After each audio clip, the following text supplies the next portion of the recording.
Recording in progress. Mayor and Council, we are live. Thank you. Okay, welcome everyone to the Monday, January 26, 2026 meeting of the Pasadena City Council. We'll start with the calling of the roll. Councilmember Cole, Present. Councilmember Hampton, Blessed and honored to be here. Councilmember Jones, Here. Councilmember Lyon, Here. Councilmember Madison, Here. Councilmember Masuda, Here. Vice Mayor Rivas, Here. Mayor Gordo. Here, There's a quorum of the council present. Mr. Masuda, will you lead us in the Pledge of Allegiance? Place your right hand over your heart. Ready, begin. I pledge allegiance to the flag of the United States of America and to the republic for which it stands, one nation, under God, indivisible, with liberty and justice for all. Again, on behalf of the council, apologies that we're getting such a late start. We did have a very packed closed session agenda with some very important items that are time sensitive. Michelle, did you want to report out? Yes, there was no reportable actions. I would note, however, that due to a potential conflict of interest, For items D and E. For item well, D. for item D, Yeah, Mayor Gordo and Councilmember Hampton recused from participating and did not attend due to a potential conflict of interest based on their ownership of rental properties in the city of Pasadena. And on item E, Mayor Gordo abstained from or recused from participating, was not present due to his employment by Liuna. thank you. Items G and H were not discussed. Thank you. Okay. With that, we'll move on to public comment for matters not on the, No, you're going to do ceremony. oh, I'm sorry, you're right, Sorry. sorry. We'll start with ceremonials, and we have a 3-minute presentation regarding the upcoming city events related to Black History Month. Ms. Pixie, welcome. Hi, I'm Tisha Washington, Program Coordinator for the Department of Parks, Recreation, and Community Services. And I want to introduce the two chairs for the Black History Festival, Pixie Boyden and Pam Burton. This year we'll be having the Black History Festival on February 21st, a Saturday, from 10 to 3, and I will let them go ahead and go into more detail. Thank you, Ms. Washington. Pixie? Good evening, Council. So nice to be in front of you all. It's very nice to see you all again. On behalf of the Black History Planning Committee, thank you for your continued leadership and your steadfast commitment to the people of Pasadena and the community that so rightly deserves your attention. Your partnership, your presence, and your support make a very meaningful difference in strengthening our fabric of our city. So this year's festival is especially meaningful as we really mark 1 year since the Eaton Canyon fire. Our community continues to reflect, rebuild, and move forward together. The 2026 Black History Festival stands both as a celebration of Black history and culture and a testament to our resilience, unity, and collective strength. While the parade will not return this year, the festival in itself will expand and be kind of re-energized, including some of the much anticipated avenues that we had in when we usually have the parade. So our grand marshals, our car show, youth performances as well as entertainment and things of that nature. We will definitely be bringing the stage. Many of you were there last year and were able to participate, so you can expect similar and just as much fun this year as well. At its core, the festival is more than really about a single day. It's about honoring the contributions of Pasadena African American community and uplifting our shared history and creating a welcoming space for reflection, connection, and celebration for everyone who call this city home. Your presence at the Black History Festival is very much a powerful affirmation of the city's continued commitment to equity, cultural awareness, and community engagement. So we look forward to having you present that day as well. We hope you will join us on February 21st from 10 to 3. And for those who have probably gotten your letters or probably already got your invites, we will definitely be following up with specific times. We know your schedule is busy as well, so that you have a good idea about when to expect to bring wonderful greetings. Of course, short greetings if we can. It's a long day, and we have a lot of honorees. And you have a long day, as I know there's a competing event also in the same city at the same time. So I'd like to have Pam talk about a few more activities that are happening as well. And we also have flyers for you. So thank you very much. The one event that I wanted to talk about, so you can get on your calendar right away, and I know everyone is probably going to be excited about this, the Black History Breakfast, which is usually hosted by the fire department, police department, and the Black employees, will be happening this year on February 27th, Friday morning. So those invites will be coming out personally to everyone, as well as your liaisons and people like that. So please get it on your calendar, because we look for it. We weren't able to do it last year, so we really look for it this year. So as we start moving back into what feels a bit more normal in planning for the 2027 parade and festival, we hope that we are able to continue to partner with the City Council and Parks and Recs Department as well, Tisha, Kenny, and everyone who has played a part in making sure that this event happens in the way that it needs to happen for our community. We really do appreciate your time. Thank you. We have flyers for you as well that we will leave for you. Thank you. Questions before I split? I think we're good. Awesome. Thank you, Ms. Washington, Ms. Burton, and Ms. Boyd. Okay, shifting gears, I would like to request that we adjourn in memory of two Pasadenans. The first is Sonia Amos, a former city employee who worked in the city of Pasadena from 1984 to 2014. She was a woman whose life embodied service, creativity, and community. Born in Yakima, Washington, and raised in Portland before her family journeyed to Los Angeles in 1965, Sonia carried with her a lifetime of passion for learning in the arts. She excelled academically and found joy in creative expression, whether it's through block printing, sewing, or fashion, or other handicrafts that reflected her vibrant spirit. For 30 years, Sonia served the city of Pasadena with dedication and grace. She served as a staff of the Human Relations Commission and was a trusted presence throughout the community. Her leadership as a volunteer coordinator touched countless events, from Just Say No rallies to Super Bowl 27 at the Rose Bowl and our annual Black History Parade, where she contributed and was recognized with the 2015 Black History Planning Committee Merit Award. She was deeply involved in Soroptimist International Baltimore and Pasadena, and treasured her sisterhood with Lodify Lambda, the Gamma 10 chapter. Through these organizations, she uplifted women, supported youth, and strengthened the bonds of community. Today, we honor Sonia's legacy, her creativity, her service, her leadership, and the kindness she shared so generously. May her memory continue to inspire us in our work and in our lives. Let me just say, from a personal point of view, I had the great honor and privilege of knowing Ms. Amos starting in the early 1990s when I was working with the Summer Youth Employment Program. And I can tell you, as a youth, and I can tell you that she treated everyone with dignity, with respect, whether you were a seasoned city employee or someone like me just trying to get involved as a youth and with youth, and always provided great guidance, always welcomed you with a smile.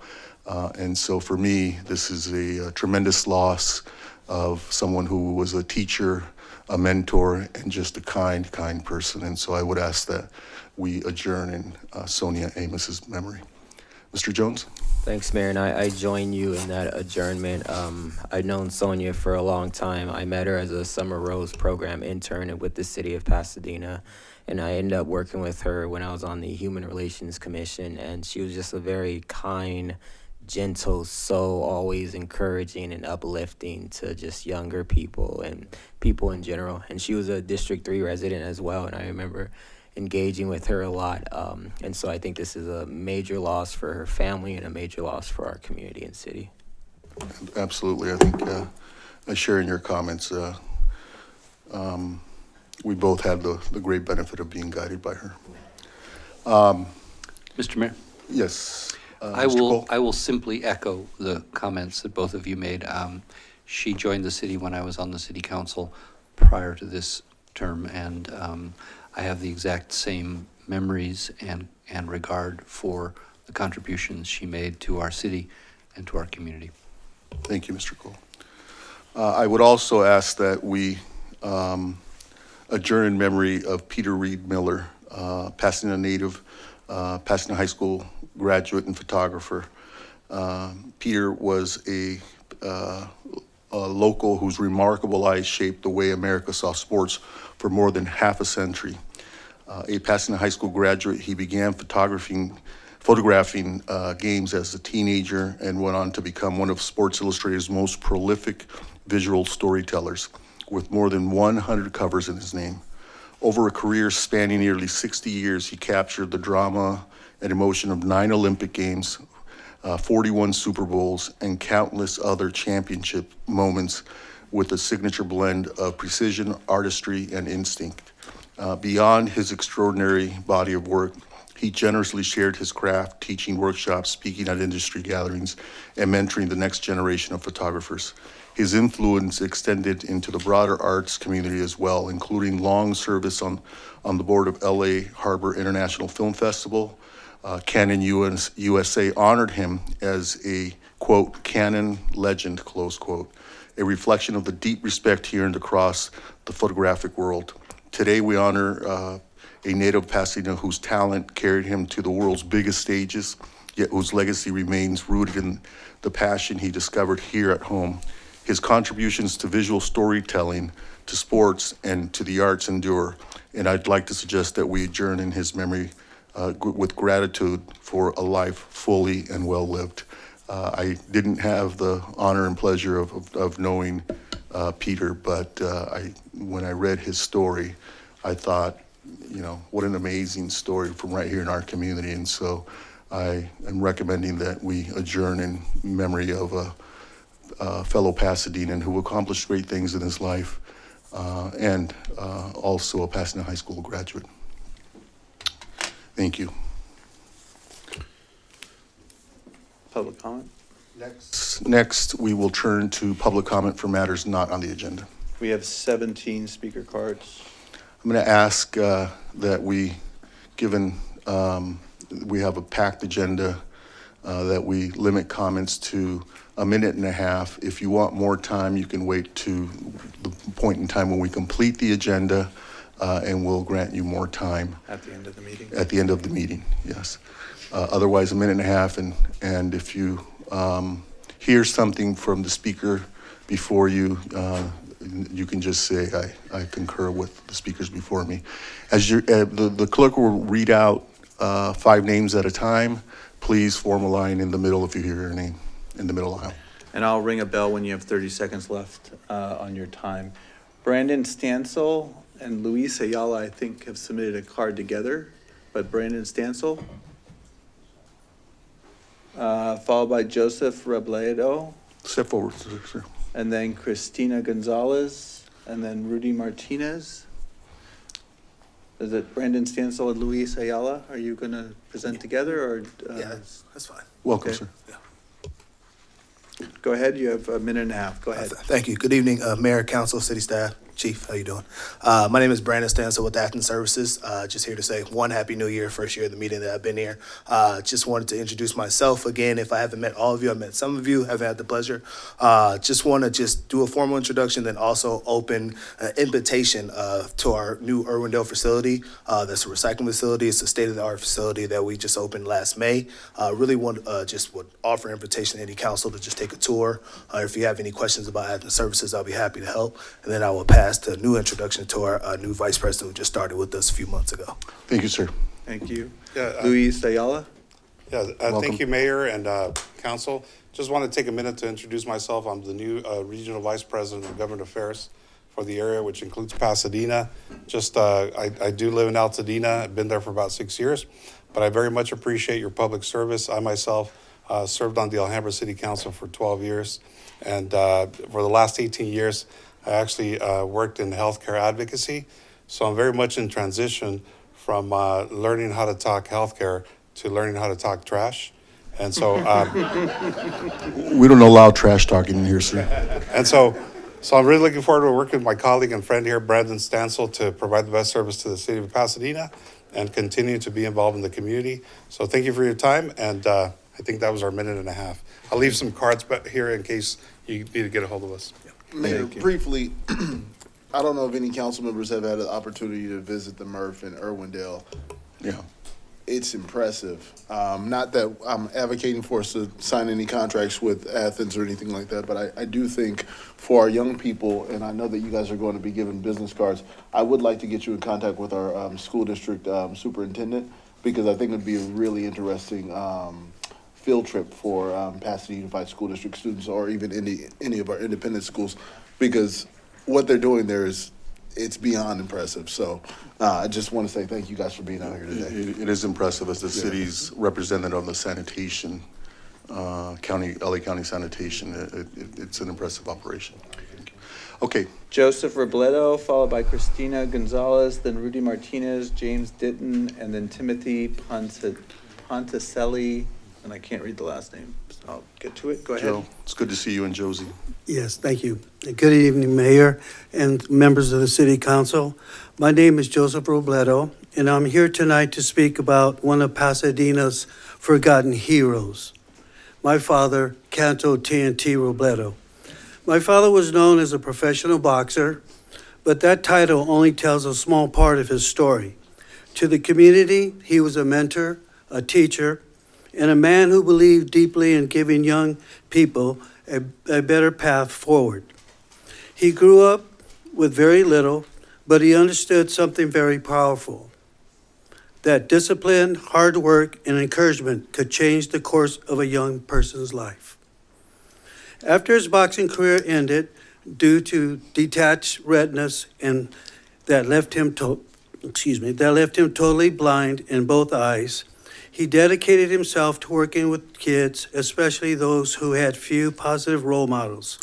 He didn't just teach them how to throw a punch, he taught them how to believe in themselves, how to stay out of trouble, how to respect themselves and others, and how to keep going when life got hard. Many years later, his impact is still being felt. I am proud to share that on April 26, 2026, Canto TNT Robledo will be inducted into the National Boxing Hall of Fame.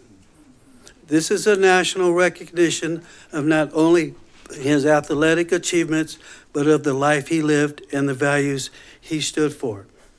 I would like to sincerely thank the City Council and especially Mayor Victor Gordo for being instrumental in honoring my father through the installation of the bronze wall relief at the Villa Park Community Center, known as Canto and Kids. That tribute means more to our family and to the community than I can properly express. It tells a story of a man who chose to give back and to lift others up. The reason I'm here tonight is to respectfully ask the City Council to consider naming one of Pasadena's future pocket parks after Canto TNT Robledo.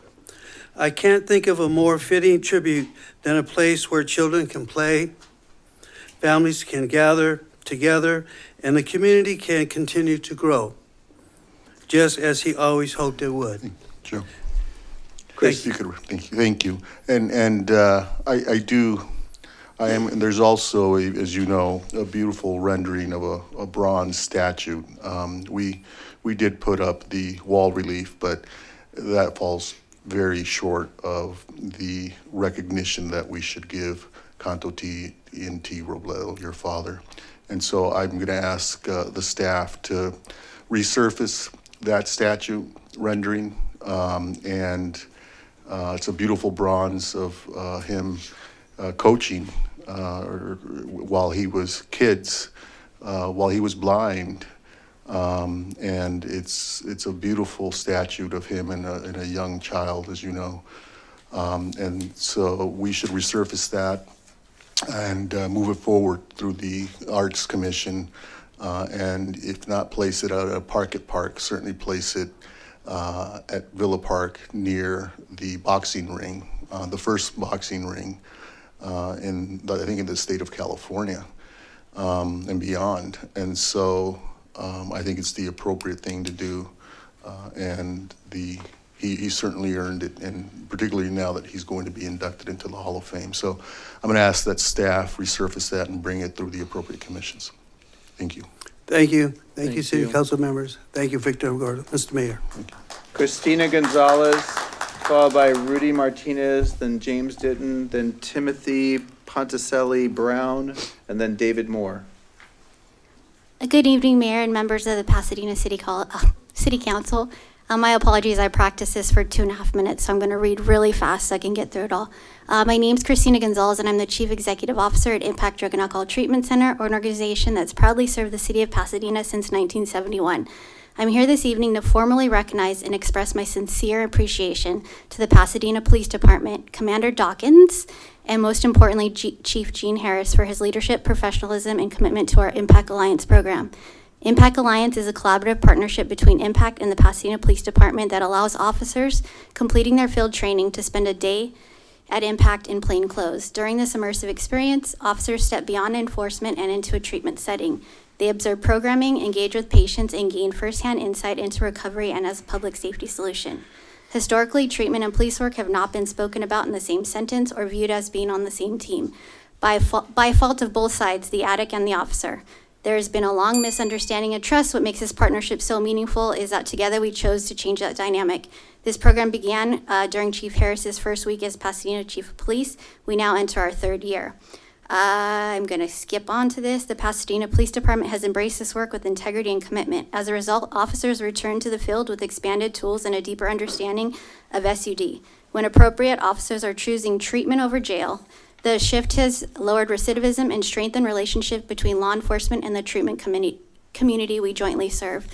One brief example reflects this impact. An officer who completed Impact Alliance encountered a community member with repeated substance-related police contacts. Instead of another arrest, the officer transported the individual to our program. That individual completed the program, secured employment, and is now stably housed.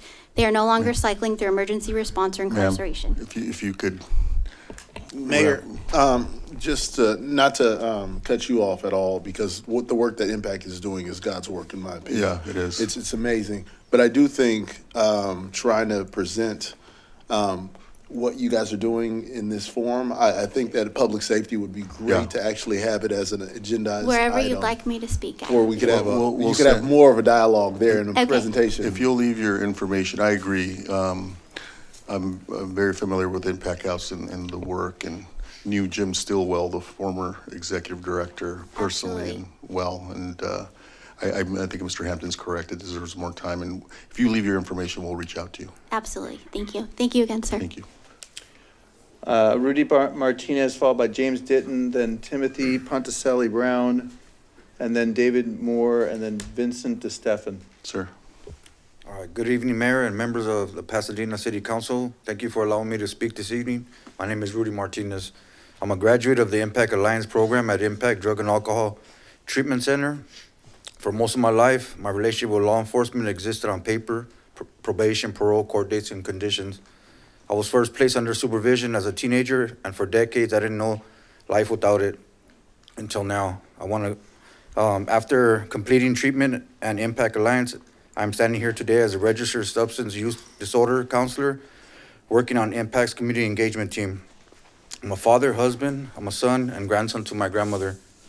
I'm a full-time employee, I'm an active member of Narcotics Anonymous, and of this past Friday, for the first time since my teenage years, I'm officially off paper. No parole, no probation, just responsibility, accountability, and freedom. Thank you. Before Impact Alliance, people like me ran when we saw police lights. We scattered, we hid. Law enforcement represented fear, not safety. Impact Alliance changed that. It allowed officers and participants to meet each other as people, not case numbers or records. I met officers who saw efforts instead of past, and who understood that accountability can exist alongside dignity. I want to speak directly about Chief Gene Harris. Chief Harris did not have to believe in this program. He chose to. He chose to support a model where accountability still comes first, but where people are also humanized in this process. Sir, your time has expired. Can you wrap it up? All right. Well, I want to say thank you to Impact, thank you to Pasadena Police Department, and thank you, Chief Harris, for seeing who I could become before I did. Thank you. Thank you. And thank you for your work, sir. James Ditton, followed by Timothy Ponticelli Brown, then David Moore, then Ronald Matthews. Oh, no, where's Vincent DeStefan was in there too. Sorry, go ahead. Okay. Good evening, Mayor, honorable members of the city, Pasadena City Council. Thank you for the opportunity to stand before you today. My name is James Ditton, and I'm here to share a little of my journey, not just as an employee, but as someone who has had the privilege of working directly with the people who are often overlooked or misunderstood in our community. I began my work in the intake department, where I met newcomers, one of the most vulnerable moments of their lives. Intake is where fear, confusion, and hope all collide. Many people walk through our doors unsure if they would be judged, ignored, or helped. My role was the first human connection, to listen, to reassure, and to remind them that they were that they mattered. From there, I transitioned into community engagement, where my work expanded beyond the walls of our facility and into the public. This shift gave me a deeper understanding on how connected our systems truly are: treatment, public safety, and community trust. It showed me that meaningful change happens when we stop working separately and we start working together. This is where the Impact Alliance has made such a meaningful difference. Impact is more than a program, it's a bridge. It brings together service providers, community members, and law enforcement with dignity in the center of the work. I just wanted to take a moment to personally thank Chief Harris. Chief Harris took the time to come himself, to show up in person, and in a moment I will never forget, he hugged me. That simple act placed such value on the work I have done, work that is often behind the scenes and emotionally demanding. That moment reminded me that this work matters and that it is seen. Thank you. Thank you. Timothy Ponticelli Brown, then David Moore, then Ronald Matthews, then Michael Banura, then Kay. Sir. Good evening, Mayor Gordo, Chief Harris, members of the council. My name is Timothy Ponticelli Brown. I'm a clinical reentry specialist at Impact Drug and Alcohol Treatment Center. I arrived at Impact as a resident about 2.5 years ago. Everybody knew I had a serious problem. I was the last person to know. And what they taught me was accountability, integrity, being honest, those types of things. I want to thank Chief Harris for this program that was outside of the box, because in that program, sitting down with officers and just having meaningful conversations, I realized in a discussion with Officer Carter that he joined law enforcement to make the community safer.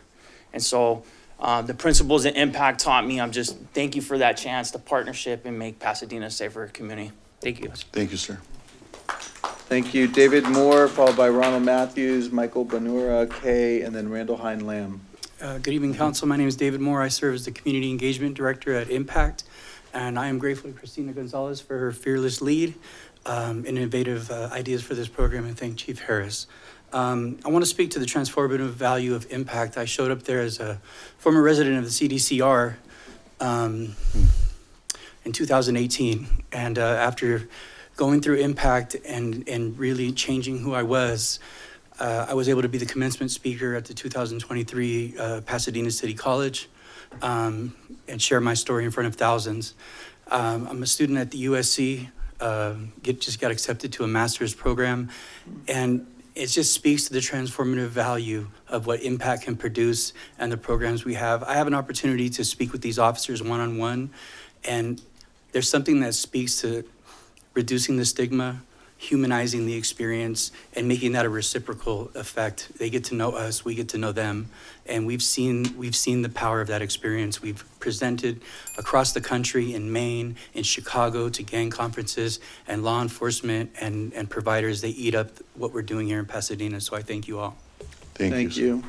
Ronald Matthews, followed by Michael Benora. Hello, everyone. How you guys doing? I had something to say, but I'm going to pivot. Just want to say how important it is to have a job. If you notice, all those men made a good transition by being employed. And I always talk about local hiring, how important it is. And Pasadena has an ordinance that we really, really need to enforce and prioritize. And I'm just going to leave it there and say thank you for giving me an opportunity to speak. Thank you. And Mr. Matthews, you two knew Jim Still well. We knew him together in the mid-'90s when we worked at Day One together. Michael Benora, followed by Kay, then Randall Hine Lamb, then Michael Flynn, then Terry Stein, then Margarita Holman, then Renee Gonzalez. Good afternoon. I want to address the City Council regarding the remarks of Council Member Steve Madison in his capacity as the Chair of the Legislative Policy Committee on December 18th. According to the UN Charter 1948, UN Charter Assembly Resolution 2625, Protocol 1, Resolution 3017 states, and I quote, "The people in Palestine have the legal right to resist foreign occupation and apartheid and genocide through any and all means at their disposal." So, sir, do you submit To that, reflect- sir, do you submit that that justified what Hamas did on October 7th? To reflect more, the UN Independent International Community of Inquiry in Palestine applied the only reasonable conclusion standard established by the Could you ICJ in the step case away of from the Bosnia exit? and Serbia. Sir, can you step away from the exit door, please? It's a safety issue. And the statement made by the Israeli authorities. The connection between both, it's very important in the international law. The Commission found direct evidence of the genocidal intent and the pattern of the behavior of the Israeli authorities and Israeli occupation forces in Gaza, and found that the genocidal intent is the only reasonable conclusion that can be drawn from the nature of the operation. Thank you. Thank you. Michael Benora, followed by, Kay, followed by Randall Hine Lamb, then Michael Flynn, then Terry Stein. We want to keep the area next to the doors clear, please. There's plenty of spaces either to sit or to stand against the wall. Yeah, if we could ask, because the public speaker cards are also there, and so we would ask that you either have a seat or stand beyond that area. Thank you. Go ahead. Are you allowed to break protocol? Sir, thank you. Thank you, sir. He interrupted our speech. Sir, thank you. You keep telling Sir, us- you're interrupting the proceedings. Deny the genocide. You're interrupting the proceedings, sir. Thank you. Thank you. Next, we're gonna conduct this meeting with respect. So thank you. Thank you. Thank you. This is not helping your case at all. Thank you. Next speaker. Go ahead. If you're going to ask people to conduct the meeting with respect, I would ask that you ask your council members to not interrupt too. But also, I come here as a child of immigrants, as my parents who immigrated to Pasadena when they fled persecution from their countries, from Indonesia, and when my mom fled genocide in Cambodia, to a city that's now denying genocide. And to a city where the police department works with ICE to arrest people who are trying to keep our community members safe. So I just want to put that out there, that these are things that community members are seeing. And these are things that community members are not okay with. We just want to make sure that this city council reminds itself that they were the ones that told people to call the police if they see ICE. And now people that are watching ICE are being arrested. This is the city council that said that they had a stipend for people that were being affected by ICE, and none of people have seen that money. This is a city where a lot of people have immigrated. A lot of immigrants have done a lot of great things here. My family owned houses, they owned businesses. But now a lot of people don't feel safe in the city of Pasadena because this is a city rife with immigration agents. So just want to see if the city council members want to do anything about it. And there are plenty of ways to engage with city or community members that are engaging and doing anti-ICE activities.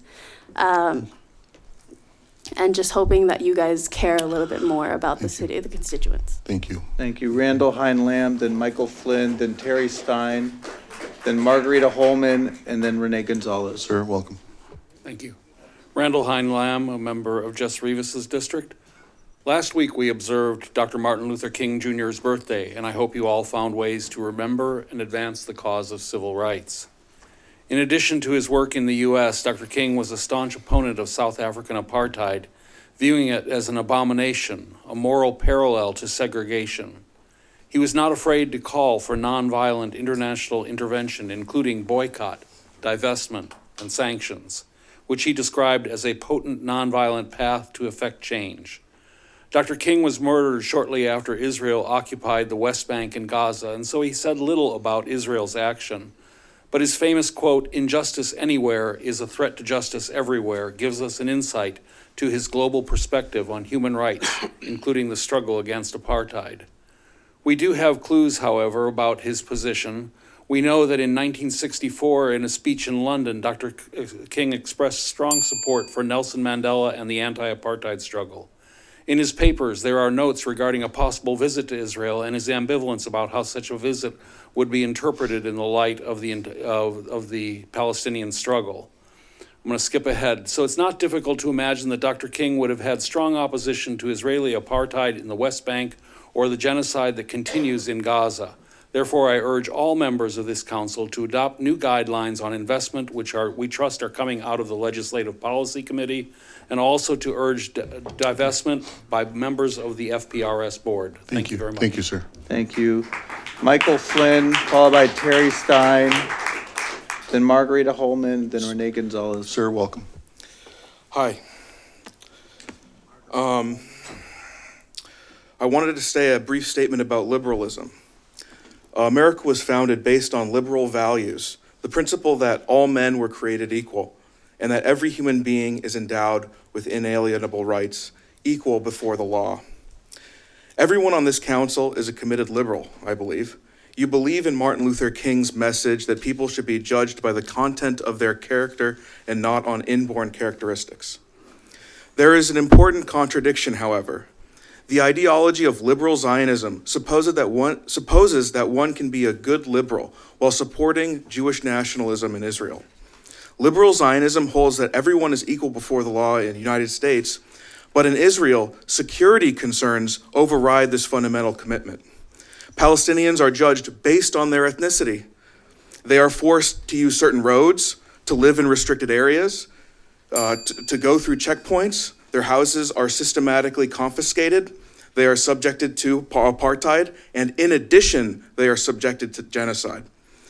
But liberalism believes in inalienable rights, no exceptions. You cannot call yourself a liberal while supporting nationalist policies which privilege one group and subjects others anywhere. Liberal Zionism contradicts itself. And we aren't the only ones who notice this. The contradiction is empowering authoritarians in our own country who are fueling the violence in Minnesota at the hands of ICE. Who are you to judge, they might ask? Sir, your Israel time has expired. trains ICE. I hope you will contemplate this. Thank you, sir. Terry Stein, followed by Margarita Holman, then Renee Gonzalez. Ma'am, welcome. Thank you. Today, nearly 1,000 members of this community went to All Saints to learn how to join a rapid response network to protect our neighbors. 1,000 new first responders, outraged by kidnappings, family separation, and the murders of Keith Porter Jr., Silverio Villegas Gonzalez, Renee Good, and now Alex Preti. We, ordinary people carrying only whistles, our phones, and our love for each other, have been doing everything we can to keep this community safe. We are warning our neighbors, we are ice-proofing businesses, we are interrupting kidnappings. We are ordinary people using the powers that we have, and we want you to use your power too. I bring each of you whistles and I beg for you to join us. In the coming weeks, you won't be hearing from me, but from so many others fighting for freedom, people who see that what ICE is doing in our communities, people who see the connections between what we allow in Palestine is what we allow in Pasadena. People who want you to use your power to protect our communities by taking concrete action to use the power you have. And you have no greater power than the allocation of our tax dollars and withholding them from companies engaged in the machinery of death. This council must take meaningful action in passing an ethical investment policy to divest from ICE and from genocide in Gaza. Cities bigger than Pasadena have done it. Cities smaller than Pasadena have done it. We're going to do it either with this council or with a council that will respond to the needs of this community that we're working so hard to keep safe. I hope that you can hear us. Thank you. Thank you. Margarita Holman, followed by Renee Gonzalez. Margarita Just on. as the next speaker, we get the next speaker online, I just want to be clear that the city council unanimously approved an action to not coordinate for immigration purposes with ICE. And so we are on record. Many of us have been out there at every single one of the protests.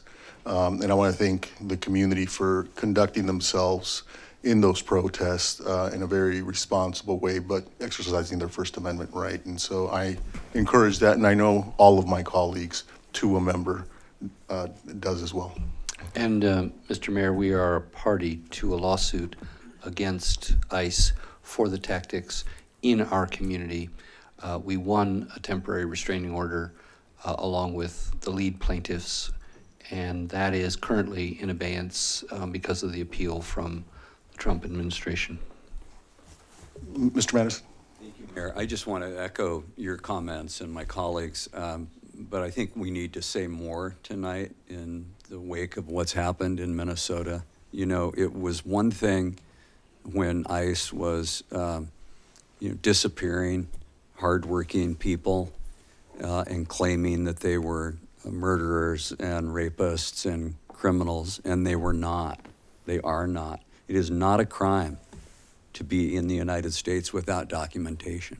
That is not a criminal offense, and that does not a criminal make of those people. And they've been kidnapped, ripped out of their family, ripped out of their workplace, and we've been powerless to stop it except with our political voice. But now they've moved beyond that to murdering Americans who are protesting, who are there to lawfully observe, and it's just beyond the pale. So I want to stand in solidarity with Ms. Good and her family, with Mr. Petty and his family, with everyone who's opposing these bigoted, unlawful, and frankly outrageous actions. Thank you. I would also caution all, as I have my own family members and friends, that as we voice our opposition and protest, we need to be extremely careful to not insert ourselves into a situation where these Gestapo tactics could claim another life. So. No question. Well said, Mr. Madison. You know, as an immigrant myself, who was born in Zacatecas, Mexico, and went through that immigrant experience, it pains me to see people living in fear. It really does. I experienced that as a child, not knowing if my parents were going to come home. And so it really is painful to see kids in our city and families in our city living in that fear. And we said from the beginning, this council said from the beginning, that the tactics employed by ICE were dangerous. And now we're seeing that they are dangerous and resulting in the death of innocent people. You know, and I would also caution all of us in the community.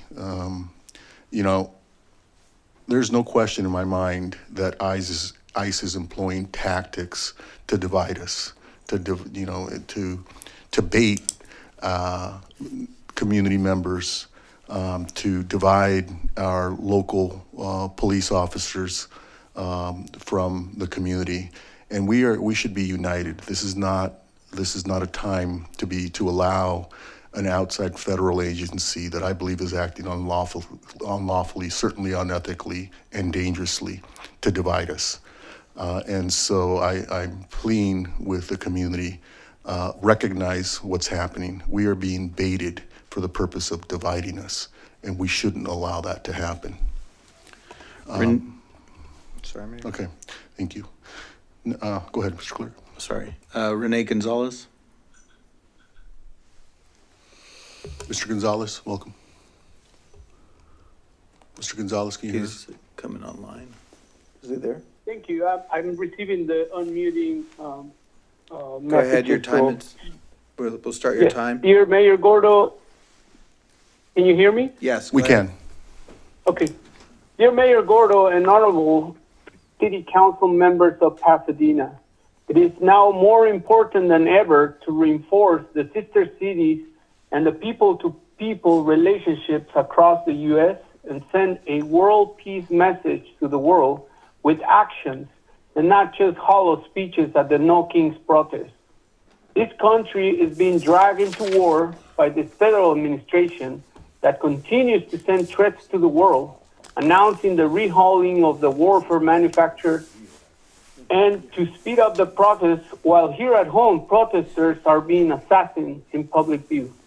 We cannot be alarmed by the federal level deplorable actions and then turn around and act like kings here at home. As we all know, an amicable and respectful official invitation was sent to Guanajuato by the government of Guanajuato to the mayor, vice mayor, and city council of Pasadena to visit Guanajuato.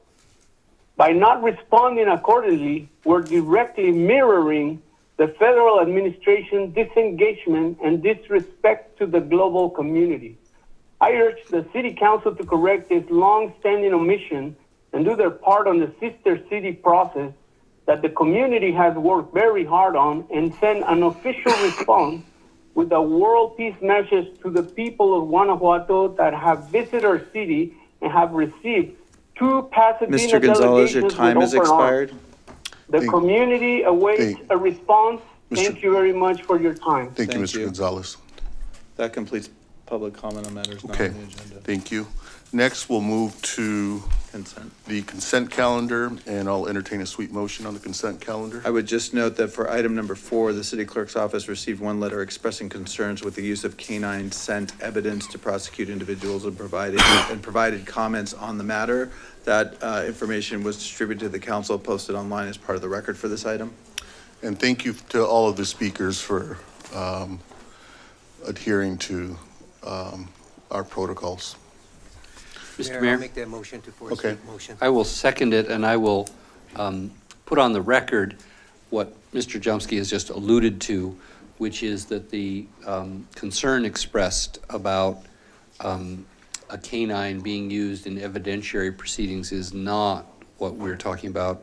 My understanding from the report is that we're talking about a use of a dog trained in tracking suspects, and that's a different approach. So the concerns may or may not be valid, but they are not applicable to this matter. Thank you, Mr. Cole. Good point. Good catch. So there's a motion and a second on the consent calendar. Are there any objections? Seeing none, the consent calendar is approved. And next we'll move to old business. And this is Actually, I think this is a public hearing. Yes, it's a public hearing. And So I'll open the public hearing, Mayor, 1 second. I believe this is meeting our responsibility under the government code. This is- And so we do this, I believe, annually.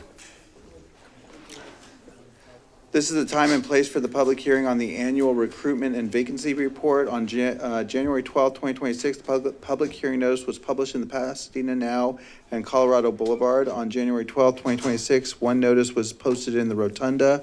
No correspondence was received by the city clerk's office regarding this item. Okay. And thank you, Mayor, you're correct. This is a new requirement to provide this information annually to the City Council. Our Director of Human Resources, Tiffany Jacobs-Quinn, will make this report. Thank you. Good evening, Mayor, Vice Mayor, City Council. I'm Tiffany Jacobs-Quinn, Director of Human Resources. I'm here to present a report as part of a public hearing on recruitment efforts and vacancies at the City of Pasadena. This is an information item with a recommendation to receive and file the annual report in compliance with Assembly Bill 2561. This law was established last year and requires public agencies to present vacancy data and recruitment and retention efforts annually. The aim is to promote transparency and effective workforce management and avoid burnout and high turnover. Our goal is to present this report to Council each January. Unions are also notified of the hearing and allowed to present information. And agencies are also required to provide additional information if a bargaining unit exceeds a 20% vacancy rate. So here's our information for the year polled in January. It varies significantly by bargaining unit, but overall, our vacancy rate for represented employees is 7.9%, down from 9.7% last year. Last year's figures were pulled from April, so going forward, it'll be nice. We'll do it in January of each year, and we can have more of an apples-to-apples comparison. A couple points I want to make about this data, just for contextualization. So any vacancy in a small unit clearly makes a big impact, right? So you can see that in IUOE is a fairly small union. Those are our employees who work in the power plant. We only have 3 vacancies, and we are in active recruitment for them, but out of only 21 positions, it's impactful, and it leads to one of the highest vacancy rates. For them specifically, the reason we have those vacancies is because of promotional opportunities. So that's a nice problem to have. So now we're filling power plant operator at the lower level because current employees advanced into higher level positions. Same issue with PPSA, our Police Supervisors Association. We have 2 vacancies this year instead of 1, and it nearly doubled our vacancy rate. For LIUNA, we did see a decrease in our vacancy rate by 4.5%, but they do still have one of the highest vacancy rates, so we're working with our customers to continue our progress there. And then finally, I'd like to point out that we're doing well at the moment with our public safety unions, and that represents a lot of dedicated work by our police and fire departments. Turning to our recruitment activities and efforts, I'd like to highlight a few things, and more information is provided in the report. HR continued to enhance our outreach efforts by posting more on our LinkedIn page, and we increased our followers from 12,000 to 14,000. We've continued to do community outreach, including local job fairs, with plans to do a monthly jobs table at the Eaton Fire Collaborative starting next month.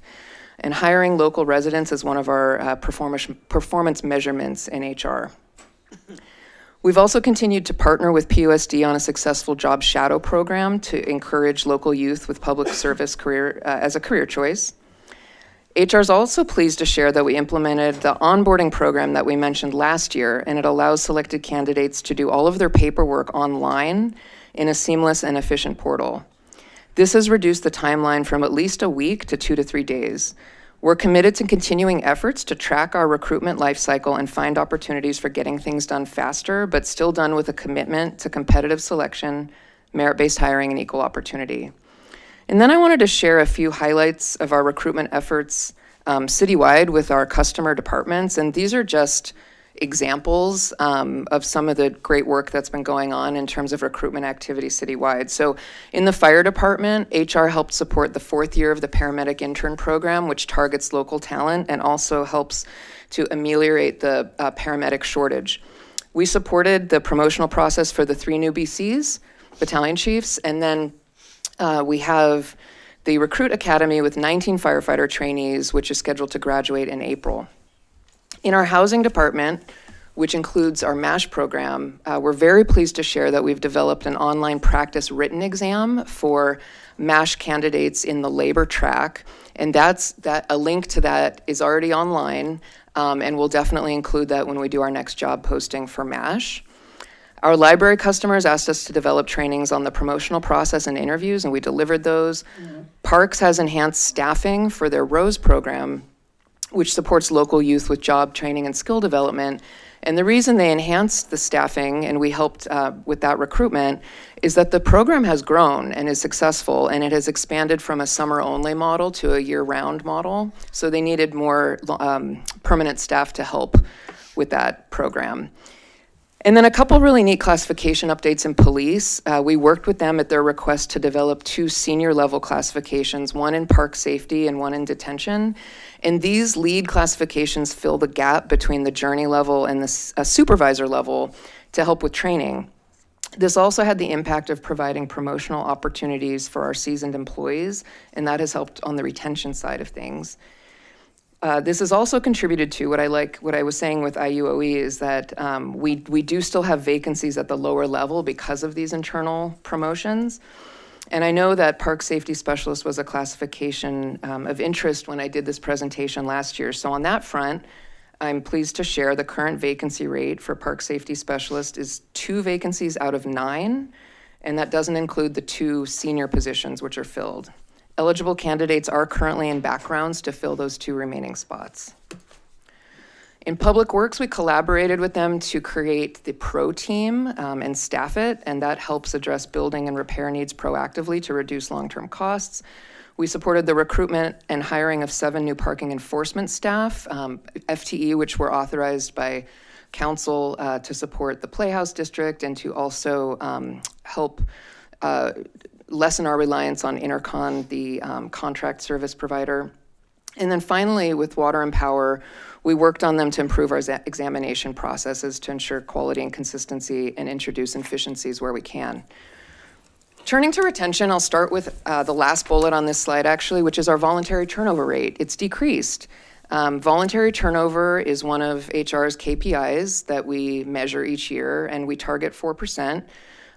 This is a fiscal year data point, so this is from June 30 of 2025. The voluntary turnover rate was 4.74%. For the fiscal year prior, it was 8.17%.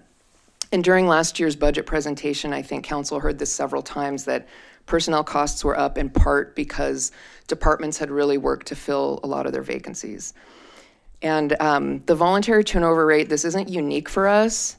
This is something that we're seeing more nationwide as the labor market has cooled and more workers are quote unquote job hugging. Candidate behavior is a little more cautious, so the stability, benefits, and public service mission that we offer are strong selling points for us. We've also engaged in a number of efforts to improve retention. We're proud that the second year of our employee Gallup engagement survey, we improved both in participation and outcome. So we had 80% of our workforce take the survey, and our score went up from 3.87 to a mean score of 4 in terms of the engagement scale. And this is great news because the most important comparison is to ourselves. Though I will say we're also ranked in this 87th percentile of government agencies that are Gallup clients in this regard. So we can be very proud of that. Our HR class and comp division has been busy conducting market-based salary surveys and recommending, when appropriate, adjustments to council for approval. And as I mentioned in the prior slides, these new classifications that we've created, or the ones we've updated, they help keep pace with operational need and provide upward mobility, which retains good staff. We've continued to enhance our employee wellness initiatives, especially this past year post-fire. And then we've finally continued to put out a really good program for professional training and development with a lot of great offerings. I do think that we have a reputation as an employer for caring about our staff's development and investing in it. So we feel good about what we're doing and where we're going, but we are looking for constant improvement. For example, we're working currently on improving our current exit interview survey to give department directors more information on why people are separating, and so that we can track trends citywide. There's no fiscal impact to this item, and that concludes my presentation. Thank you very much. Start with Mr. Cole, followed by Mr. Jones, and then Mr. Hampton. Not to be too cute, but I think there's a gigantic fiscal impact to this report. We spend, just in the general fund alone, $275 million on staff. And so their morale, their pride, their retention, and their job satisfaction has a huge impact on our budget. And so again, I'm not being critical. I'm saying that yes, we're not spending any dollars tonight. So that's right, there's no direct fiscal impact. But this is the heart and soul of our city. It's not just how much we pay for it, but also what we get for it. Because motivated, proud, well-trained, high-quality staff are the people who deliver the services. And we're judged less on what we do around this dais than what the people giving out parking tickets or helping a kid in a library or teaching tennis at a park or stopping someone with a broken taillight. That's where the rubber meets the road. And that's how we're going to be measured, whether the trees are trimmed and done well. So there's an old story about the private sector where the human resources director goes to the CEO and says, I think we need to improve training. And he says, well, what if we spend a lot of money on training and the people leave? And the human resources director responded, that's not my worry. My worry is that we won't spend a lot of money on training and people will stay. And so investing not just in the take-home pay, but investing in the programs that you've outlined, I think is incredibly important and responsible. And I want to salute you for two things tonight on behalf of you and your staff and the city manager and the department heads, which is one, you didn't just bring the raw data from the, to meet the mandate of the state. You're talking about a comprehensive approach to people that work for us. And secondly, I think this is a remarkable record of a number of initiatives. I think we can do better. And that's not at all criticism. I think we are going in the right direction and we are ahead of most cities. But I think one of the things that some of us around the table have emphasized again and again is the opportunity for local hire, not just on construction jobs, but for the things like the MASH program where we are grooming future staff members starting in high school and in college and opening up programs through internships, through fellowships and things like that, where we're bringing talented people who are going to want to work here and want to stay here because this is their community, and it also makes a huge difference. Similarly, if we have a promotional opportunity, we're filling a supervisor job, and we fill it with someone from the outside, 0 vacancies. But as we just heard, if we promote someone from inside our organization, we create a vacancy because they've left one job to fill another. That's a case where having a vacancy is a good thing because we have shown that we have developed internal talent capable of being as good or better than anybody on the outside. That is training. And that is training that I know we have a robust offering of training, but I'm not sure we have a robust program of ensuring that each person is on a career development path, right? To each person, whether they want to be a supervisor, or whether they want to go into a different department, a park ranger who wants to become a police officer. I think every one of the 2,300 staff, with the exception of the city attorney, the city manager, who have no ability to promote up, we should be nurturing their career development and providing them the training so that they can compete effectively for those jobs. So those are, I think this is really important. Maybe it's because of the bias of my experience in other cities. I think we have a terrific HR department. I think this record shows it, and I think this can be a competitive advantage even more so in years ahead, especially as we look at tough economic times. Thank you, Mr. Cole. Mr. Jones, followed by Mr. Hampton. Thank you, Mayor, and thank you, Tiffany, for the presentation, and I appreciate the feedback on the park safety specialist. I just had 2 quick questions, and if you don't have the answer, you can email it to me.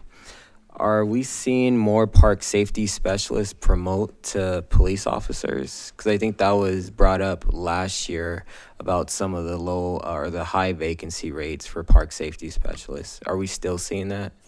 Councilmember Jones, you're correct. So just recently, we had another park safety specialist promote to police trainee. And then you said we filled it up and we only have 2 vacancies for park safety specialists. Do you know if now they've adjusted their hours? Because I think part of the reason we onboarded or approved additional funding for additional positions was that we was able to stretch the park safety specialist past the 10 p.m. closing time of our parks. And, you know, I represent an area where a lot of residents live near parks, and the first thing they always tell me when that issue comes up is that they don't see them past 10 p.m. Patrolling the parks. I don't know the answer to that, but I could find out and get back to you. There are scheduling due to staffing levels. There are issues. So I'll talk a little bit about that in a moment. Mr. Hampton? I'm sorry, were you finished, Mr. Jones? As mentioned by my colleague, Councilmember Cole, this is a major investment, and I appreciate this report. I know that it's a mandated report, but you know, your report was sobering in a way to me to know that we have a HR director and department that actually believes in the growth of our staff and employees and make them feel like it's part of their family. I always think of our employees as our family. And so to a point that I've made before, and also that Councilmember Cole just recently made, is everyone should know that they have an opportunity. And I don't know how that gets done, and maybe you'll have a plan of action to present back to us at some point, that wherever you're starting, there should be an opportunity for upward mobility. A lot of people that I talk to that work for the city have been in the same position for 20 years. Maybe they necessarily don't want to go up to the next stage, but I don't know if it's been presented to them. Actually, a couple of people have told me it wasn't, but I think there's got to be a way to let our management know that there's an opportunity to have those under them level up. Or if there's another opportunity that there's a vacancy that opens, you know, we think of our employees internally before we think of going outside. That's just hopefully that there's some sort of plan that you'll come back to us, or maybe in the memo to let us know how we could explain that to our employees that are currently employees here now, and let them know that there is an opportunity for them to grow in this organization. The other thing is employee morale. Is there I didn't notice that do we do surveys to see where our employee morale is? So we do the engagement survey, which is more quantifiable, and we can track how we're doing on a series of the 12 questions. So it's not a morale survey per se, but we do use it to inform kind of our own report card on how we're doing as an employer and look for areas where we can improve. And then there is a sort of a question on just general job satisfaction that we provide them, which isn't part of the 12, data-driven questions. And we improved on that as well this year. I don't remember the exact score, but yeah. I for one council member, I think we would benefit deeply by understanding where our especially we have a whole section of wellness, which is beautiful, by the way, and I applaud you on that because we've been talking about this for a while now, and you guys it's been more and more robust every single year. But to know where our employees, how they feel about the organization, how they feel that they are treated within the organization would be extremely helpful, I think, with even retaining, and it sounds like we're doing a really good job at keeping folks in. But unfortunately, there's going to be some changes, and we have a city manager that is going to retire. How is that going to affect our employee morale moving forward? So it would be good to know where our employees are now, in my opinion, so that we can look at 2 years from now when a new city manager is in position, where are they at, right? So we should know what those metrics are and those numbers. So try to figure out an employee morale survey would be would be helpful. That's what this is. It's lots of great information, and I don't have it all in front of me, but the questions are things like, I feel my opinions matter Oh, here. okay. You know, someone has talked to me about my progress in the last 6 months, stuff like that. I feel like I have the resources I need to do the job or to do my best work. So it's a really good indicator, and we haven't presented that to council. Maybe that would be helpful. That would be helpful for me to know what those indicators are. Sure. So that way I don't have to ask you about an employee morale survey. But when I asked about it, you had mentioned, no, we don't have something like that. But based on the questions that you're asking, or that you're telling me are those indicators, it sounds that we might just have an employee morale survey that is going out to our employees. To Councilman at least let us gauge where they are, what they're thinking. Yeah, what's great about it, it's 12 simple questions. That's why we got an 80% participation rate, which is really high, but it's consistent across thousands and thousands of organizations, and it helps us compare ourselves to others and compare ourselves to ourselves, which is, Ms. Jacobs-Quinn said is the most important thing. We're happy, why don't we provide the 12 questions each to each one of you. We'll give you a memo so you can see the questions that are asked year after year. And we're gonna, over time, it's our second time doing it, but over time, you'll be able to see how we're hopefully increasing or where we need to improve. And it's research-based, Mr. Hampton. It's not just what one city decided to ask. It's what hundreds of, it was tested on hundreds of different clients in the public and private sector. And one of the best things about it is it's less about, are you generally happy, but very specifically, 12 dimensions of your job satisfaction. Well, I'm excited to see what those questions are, and my last one is, I'm glad that you mentioned the exit survey and building that so that's more robust. I just like to say, very grateful. It seems like as my morale goes as a city council member, my morale feels so much better that I feel like I'm being listened to. So, so thank you so much, and you guys do an amazing job, and our city staff that I talk to regularly definitely feels respected and loved in this community. So I appreciate you. Can you repeat what you said, Mr. Hampton? No, I'm just saying my morale feels better because I'm being listened to. I feel like sometimes I talk and I'm like, man, did that really happen? Okay. I'm teasing. I heard it. I heard you. I was listening. I know. So, I reiterate. thank you. Okay. Is this a receiving file? No, we have to approve it. It's a public hearing. Let me just make a couple of comments related to the general fund. And our expenditures. Period. The number that Mr. Cole put out there is true. But we have to keep in mind that, we are a service organization. We don't manufacture widgets, we don't, and then sell them. We don't manufacture any product other than provide services, and including in the utility, electricity, and water. And so it shouldn't surprise us that the majority of the general fund goes to personnel, because those services, tree trimming and everything else, don't provide themselves. We need people.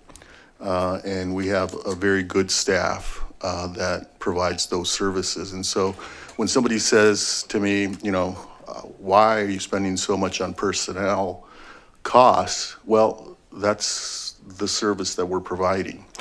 They provide the services to the city: policing, fire, rec and parks, you name it. So that shouldn't surprise us. In terms of the parks safety specialists, I do think that that's a very important classification. And the reason we haven't been able to keep those positions filled is because, it's a good training ground. And we've seen people move into the police officer classification because it's a good training ground for police officers. Now, having said that, I do think we should look at expanding that specific classification because by retaining and looking at the salary structure, but also because it's a very effective way of having eyes and ears without having a police officer armed in the community. And that's what that classification was intended to do, was provide eyes and ears, but also meet the public at our parks, at some of our facilities, in a different way, if you will.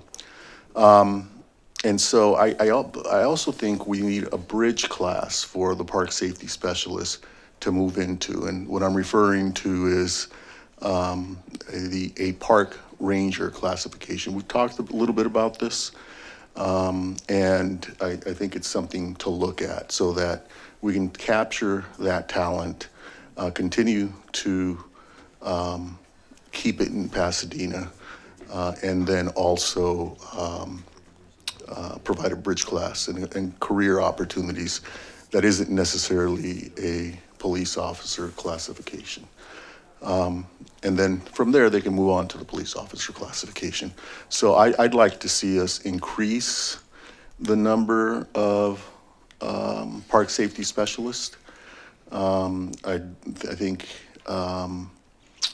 increasing their presence to more hours in the parks and more locations, having a bridge class that is a park ranger classification, and you know, those are penal code defined positions, park rangers. You can have interpretive park rangers, which, you know, would be very helpful in the Arroyo, that help people understand the Arroyo, the natural plants, and wildlife. And then you can also have law enforcement park rangers who provide safety, and they would be armed. And so I think we ought to look at expanding that model to improve public safety in our city and the public's experience in our parks. With that, Mr. Cole? I agree with your comments, Mr. Mayor, and it also, I think, points out a final thought I would offer. One of the paradoxes of retention is that if you have a reputation as an organization that trains police chiefs, right? That police lieutenants may go on to be a police chief in another city.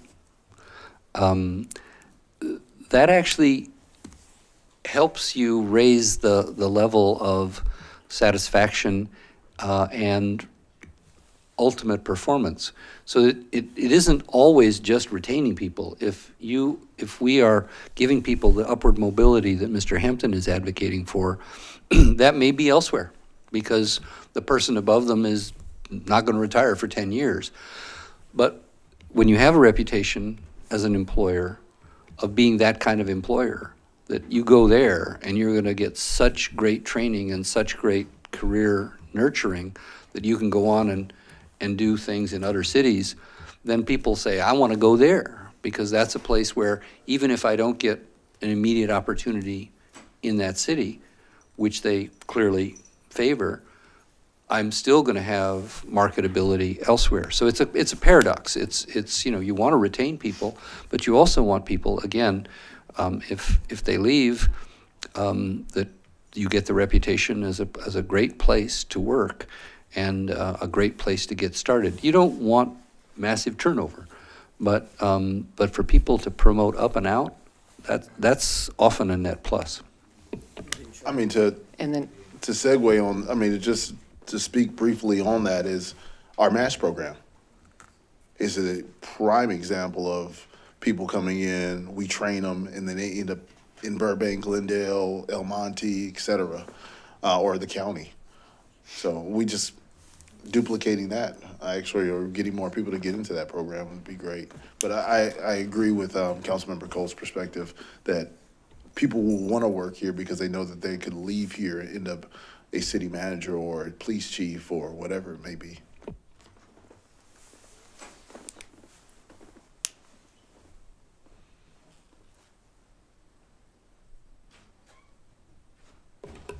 Do you need a motion? Is there a motion? I think that there's a public comment, so then. And Oh, is part that of, what we're waiting for? part of the statutory requirement is that we invite all of the bargaining units to come and say something if they'd like to. I don't know, this is the second time we've done it, and I don't know that they have to go through the public speaker card track or not, but I know Lyuna is here and would like to make a few comments.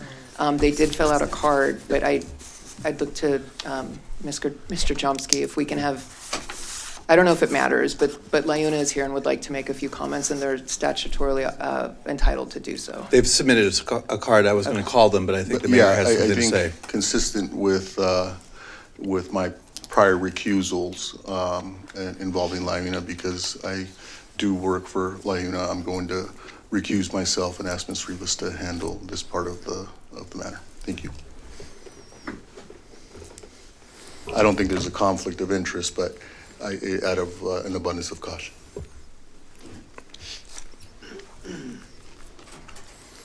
So I'm going to call, so 1 second. I'm going to call Sandy Anala first. She had the first speaker card. So hold on 1 second. That's all right. Sandy Anala, followed by Jeff Chillen. Yeah, I'm not sure who Lyuna is, but they'll come and talk to you in a moment. I'm sorry the mayor stepped out.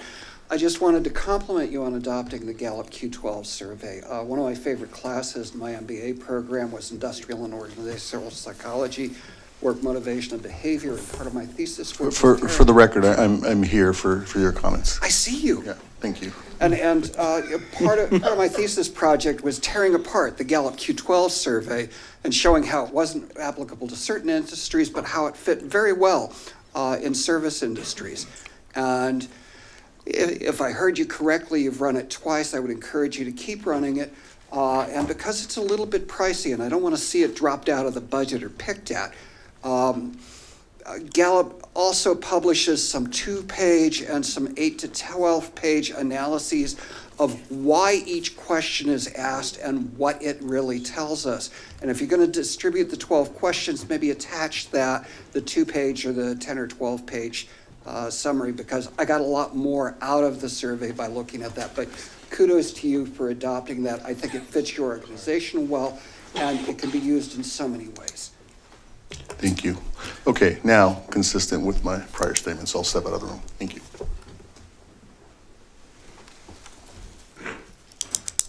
So the mayor stepped out at 8:43.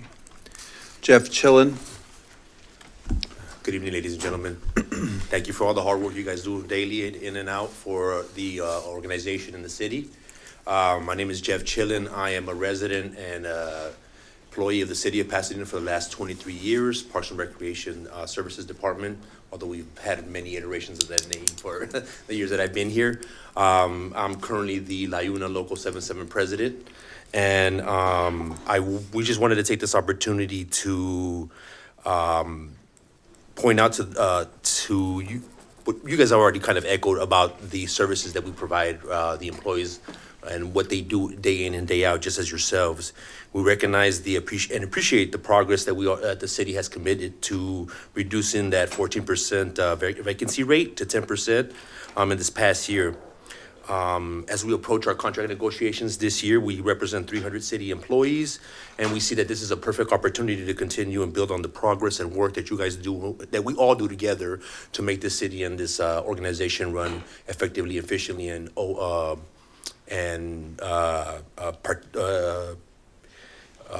contribute to the community.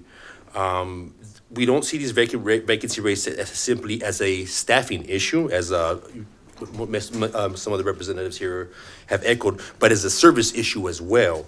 A stable workforce does not only reduce turnover costs, but it improves accountability and service quality. Experienced and long-tenured employees such as myself understand our community's needs and interdepartment workings, not just as an employee, but also as a resident. From the global pandemic we experienced to the Eaton fires, we all know that the past few years have been pretty challenging to our community and just overall just services. We look forward to working with constructively with city leadership to address the shared goals of recruitment, retention, and operational stability. And we thank you for this opportunity to express our opinions here. Thank you very much.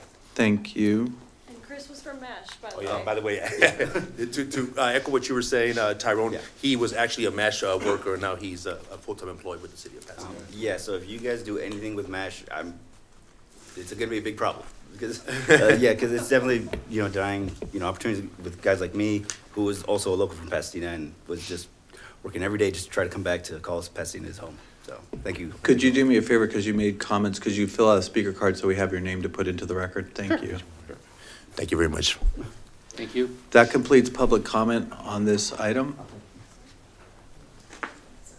Jeff, nice haircut, by the way, bro.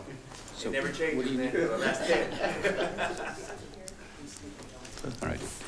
Apparently, we need a motion to receive and file, so I'll make that motion. Oh, we I need think a motion to close the public hearing hearing. first and then receive. Thank you, Mr. Hampton. I make a motion I move that we close the public hearing. Second. Okay, any objections? I move we receive and file this excellent report. Second. Any objections? Okay. Do we need to make that all important secret finding? I have an opinion. Well, if concur with staff's recommendation, that wasn't the motion. Okay, are we doing, was the motion staff's recommendation or just receive and file? I bow to the wisdom of the city attorney. Let's approve the secret recommendation. Staff recommendation. Staff recommendation. Okay, Was that the motion? It was the staff recommendation? Exactly. okay. Thank you, Mr. Cole. Very comprehensive motion. The staff recommendation was unanimously approved. Okay. Next, we have the second reading of an ordinance offered originally by Mr. Hampton on first reading. This is an ordinance of the City of Pasadena amending various sections of Title 17, the zoning code of the City of Pasadena Municipal Code to update permit threshold signage and awning requirements, outdoor storage, accessory dwelling unit, and junior accessory dwelling unit regulations, temporary use permit requirements, design review process, notice procedures in areas where animal grooming and animal hospital uses are permitted uses.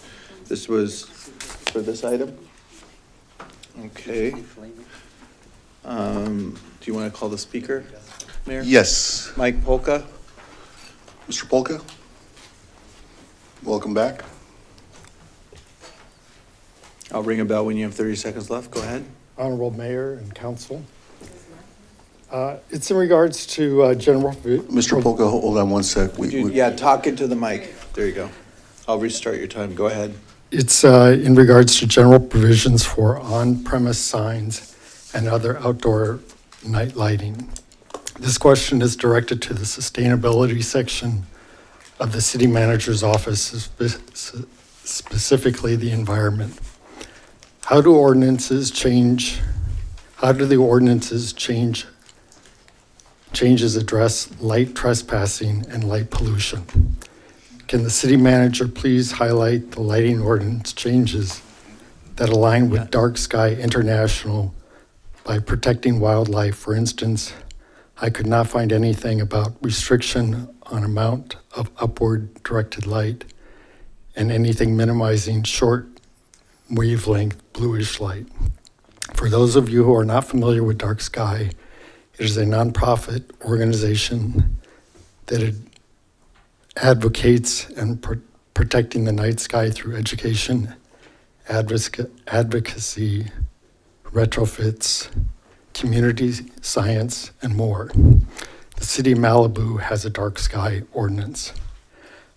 How many bird deaths occur? My other question to the city manager is, how many bird deaths occur by colliding with windows in Pasadena per year? Here are a few facts on birds and why the proposed ordinances need to protect birds and other wildlife. According to the Pasadena Audubon Society, hundreds of millions of birds die in North America per year, and 1 out of 4 birds have disappeared in the last 50 years. According to the U.S. Fish and Wildlife Service, the impacts of light pollution 80% of North American bird species migrate at night, relying on the moon and stars to navigate. Specifically, the ordinances. Sir, your time has expired. Are Exhibit 7, illumination of signs, and the architectural lighting. Architectural lighting is a lazy way of design eye-catching forms. Thank you, sir. And you're free to submit your comments in writing and have them distributed. Okay. So I'll take the roll call vote for the. Roll call, please. To adopt the ordinance. Councilmember Cole? Yes. Councilmember Hampton? Yes. Councilmember Jones is absent. Councilmember Lyon? Yes. Councilmember Madison? Yes. Councilmember Masuda? Yes. Vice Mayor Rivas? Yes. Mayor Gordo? Yes. The ordinance is adopted unanimously. Thank you. Next, I'm going to take a moment of privilege because I do intend to recuse myself on item 10 involving the Pasadena Rental Housing Board because I own property, rental property in the city. And so I'm going to take out of order the item involving brief reports and representative requests for future agenda items. Councilmember Madison. Mr. Madison? Thank you very much, Mayor. I have two. The first is, as the council will recall, on November 17, 2025, there was a hearing before the council on the proposal to have safe parking at All Saints Church. So I would like now to move that we place that item on the City Council's February 2nd, 2026 agenda to consider rescinding the closure of the public hearing on the application and that occurred on November 17, 2025, rescind the deemed denial of the CEQA action for failing to achieve 5 votes, reopening and setting a continued public hearing for February 23rd, 2026 to consider the application on its merits, and directing staff to return with an evaluation and recommendation on Class 1 existing facilities and Class 3 small structures exemptions under the state CEQA guidelines and the applicability of the statutory exemption for contracts to serve the homeless set forth in Public Resources Code, Section 21080.10. Did you get all of that, Mr. City? I got a lot of it. Okay, good. Thank you, Mr. Madison. Thank you, Mayor. So there's a motion. Let me just, we can't get into the merits of the issue. But Do we know first if there's a second, Mayor, just as a point of order? I don't know if the motion's seconded or not. Okay. The motion's been Seconded by seconded by Mr. Masuda. Thank you, Mayor. Thank you. I'm going to ask that a document be distributed. I don't intend to get into the merits, but I would like this information to be provided to us in full detail in staff presentation. And the document shows the calls for service just for the Central Library, All Saints Church, City Hall, very, very narrow area of our city that would be impacted by this. And it shows 4,093 calls for service just in this very, very small area. Now, so I would ask that information be presented. I would also ask that, if the council, and I don't intend to support the motion. I think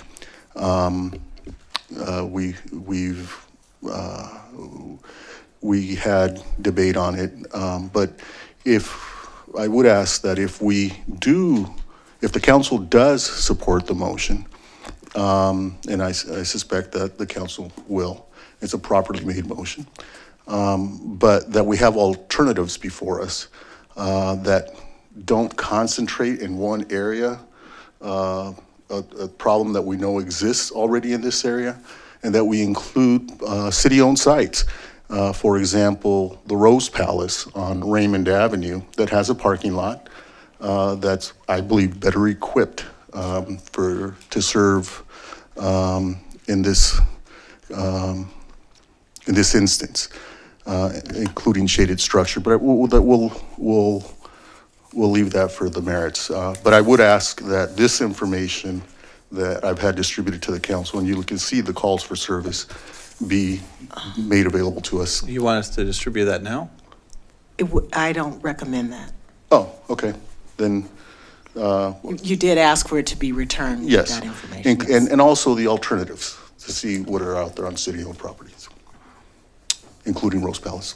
I mean, Thank is you. that agreeable That's to not the? subject to that's irrelevant. Well, it's not contemplated by the application that was before us and will be before us again. I think it's probably a different motion because this is a quasi judicial action on an application, Okay, so that, but worth a separate I mean, motion. certainly a policy issue, I think we'd be willing to explore separately. that we explore it, what would be the appropriate? It would be a motion, a different motion, Okay, that would ask the city staff to return with alternative locations for safe parking, I think is yeah, what I heard. you say. including with the current applicant. Okay, it still would be a separate Yeah, action? and so, Motion? and so I'll make a substitute motion on that issue first, and ask that the council vote on that matter first, and then vote on the second matter. And just to be clear, your Understood. motion, Mayor, is to explore additional sites for safe parking in other places in the city. Yeah, including city-owned property. Absolutely. I can second that. If, just a point of order, I don't think that's actually a substitute motion because it doesn't go to the same topic. I mean, my motion was quite particularized about reopening a public hearing on a specific application. I view that as more That of of a is separate separate. motion. Okay, then I'll make It the would be- motion afterwards. Right. it would Thank be you, Mayor. separate Thank you. motion. And the purpose of your motion, Councilman Madison, was because there wasn't a full council? Well, I don't think that goes far enough. No, I was just wondering. But I did review the video of the meeting, and I'll do it again before it comes back if the motion carries tonight. But I do think a full council should consider the application. And So would it be fair to say that a full council should consider this since it was already, we're missing one council member, that the item that you're asking to bring back is actually within his district? I don't think that affects the merits. I think when we discuss the merits, if the hearing's reopened, then encourage everyone to be present for sure. That's fair. So we have a motion and a second? Yes. Mr. Madison's motion. Right.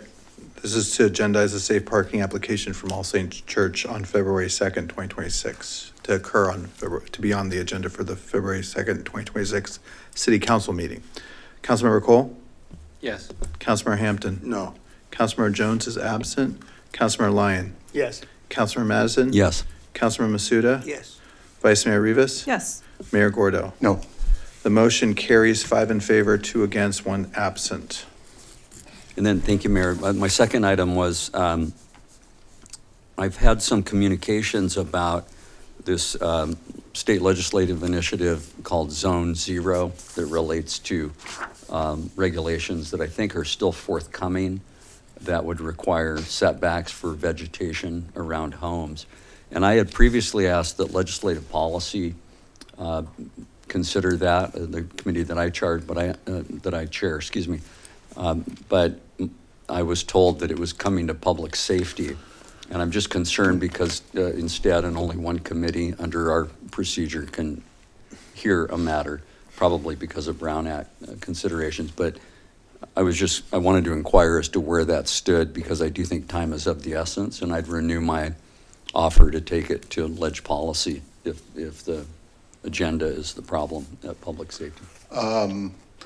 Well, leave that in the hands of the new chair of public safety, Mrs. Rivas. Yeah, I mean, I'm happy to have it on the agenda. I haven't spoken to any staff about anything yet, so we will get to it.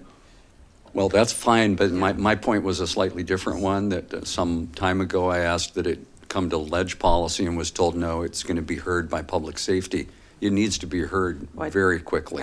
I believe City Manager Marquez is the staff member for public safety, so I'd look to you to see if that was already being teed up for our next meeting, or? I think public safety is done by Assistant City Manager Nicholas Rodriguez. I don't know when it's going to come back, but I will get that to the council, get that information, get it back to the council as soon as I can. And I mean, in the time of urgency, maybe we should ask if it could be put on our next public safety meeting agenda or ledge policy. If it can't, whoever could take it first, it should go there first. And Mr. Madison's on both committees, so, Mr., Ledge policy, just. I think Ms. Rivas is on both committees. I am as well, so we'll do it either way. We'll get it right. Absolutely. I defer to you if you, but I'm just hearing that time is of the essence, so. No need to fight. You guys can work it out. No, I think I'm kicking on an open door here, so thank you, Mayor. Thank you. So the city attorney, with the advice of the city attorney, the chair of public safety and ledge policy will figure out a way to bring that forward. And I said two things, Mayor, but. That worked out well. I'm sorry. Okay. I said two things, but maybe I could do two, part B now, and that is, before you leave, I trust you'll remind us all about the state of the city. Thank you. Later in the week. Yep. Thank you, Mr. Madison. Yes. Before you go into the state of the city, I thought you were going to make your motion for the item. That's right. So consistent with my comments, I make the motion that alternatives including working with the current proposer at All Saints to utilize city facilities that wouldn't add to an existing problem in the Civic Center for a very small part of our city, the city council be provided an opportunity to see what is available, including Rose Palace on South Raymond. I'm supportive of that still, and I would second the motion. I originally understood the motion to be a little bit broader, to look Yeah, at all sites, not just this applicant. City properties, Citywide yeah. with any applicant, Yeah. including this one, so, yeah, Including absolutely. this one, yeah. I'm supportive as well. Yeah. Okay. I'm in the queue, Mayor, or I think Mr. Thank Cole you. is first. Mr. Cole? I'm prepared to support the motion with the understanding clarified by Mr. Lyon that we have a quasi-judicial obligation to consider the All Saints matter on its merits.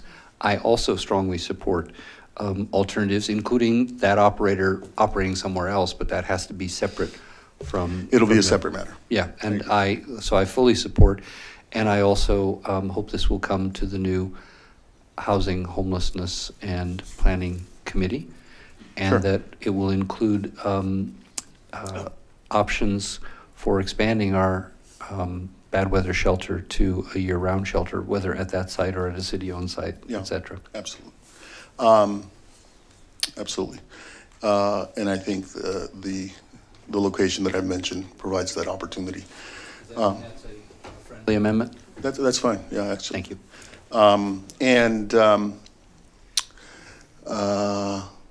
Mr. Madison, did you ask for a specific date, or should we? I did. I mean, given the, would you be amenable to that date or the date after, given we have to? On your motion, Mayor? On both. Well, no, I mean, it's cold outside, Mayor. Okay. I think we need to get going on the application that's fully ripe and before us. Okay. So let's Yeah. bring both matters back on that date. That's for you. Before we vote on your motion, I do want to point out that we should be exploring other opportunities. I don't know why we would limit it to one particular location. I actually got fairly far down the line with the housing department in examining a different location from the one you mentioned in my district for safe parking. That didn't work out. Certainly open-minded about that, but I would like to make that a broad effort. No, it is. Yeah. It's city-owned, controlled properties. And I would say, would you consider a friendly amendment to send that right now to the new Housing and Homeless Committee so they can bring back a fully baked report? Yeah, absolutely. Now that committee I happen to chair at the moment, and so that's what I was referring to is I don't know that we have a meeting scheduled of that committee. You have a tentatively scheduled meeting for February 4th. That's supposed to occur at 4:30 p.m. Is that the date you asked for, Mr. Madison? February 2nd. No, I'm not asking for any date on your motion, Mayor. We already approved. No, but The that's- motion that passed by the council just now was for February 2nd. Okay. And so with the indulgence of the committee members, we'll try and schedule a meeting before that. Yeah, which is This week. this week. All right, folks. Even if it's, It could be whenever you get. let's try for Friday afternoon. Perhaps you could do that out. Okay, Separate. we'll work out a timeline. Thank you. So you have a motion and a second. There's a motion and a second. Are there any objections? Seeing none? Okay. Thank you. Now, for the final matter, and this is the Pasadena Rental Housing Board and Rate Stabilization Department Annual Report. I do own rental property in the city, so it has been my practice. I will recuse myself from participation. And like I have in the past, I have an investment in a rental property in Pasadena, and so I have to recuse myself.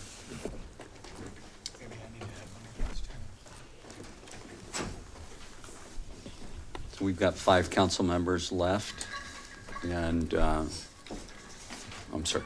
Yeah. No.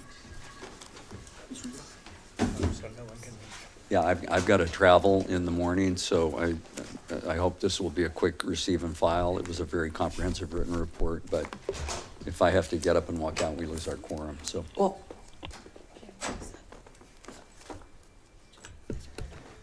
We're asking, Director, Dr. Morales is asking if it's possible to have the chair of the rental board speak, since they are here tonight, and we can.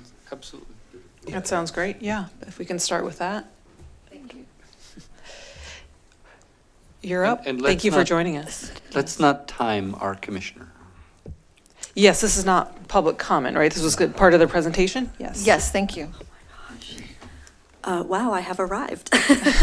My name is Allison Henry. I'm happy to be here this evening as a District 3 resident, but also the chair of the Rental Housing Board.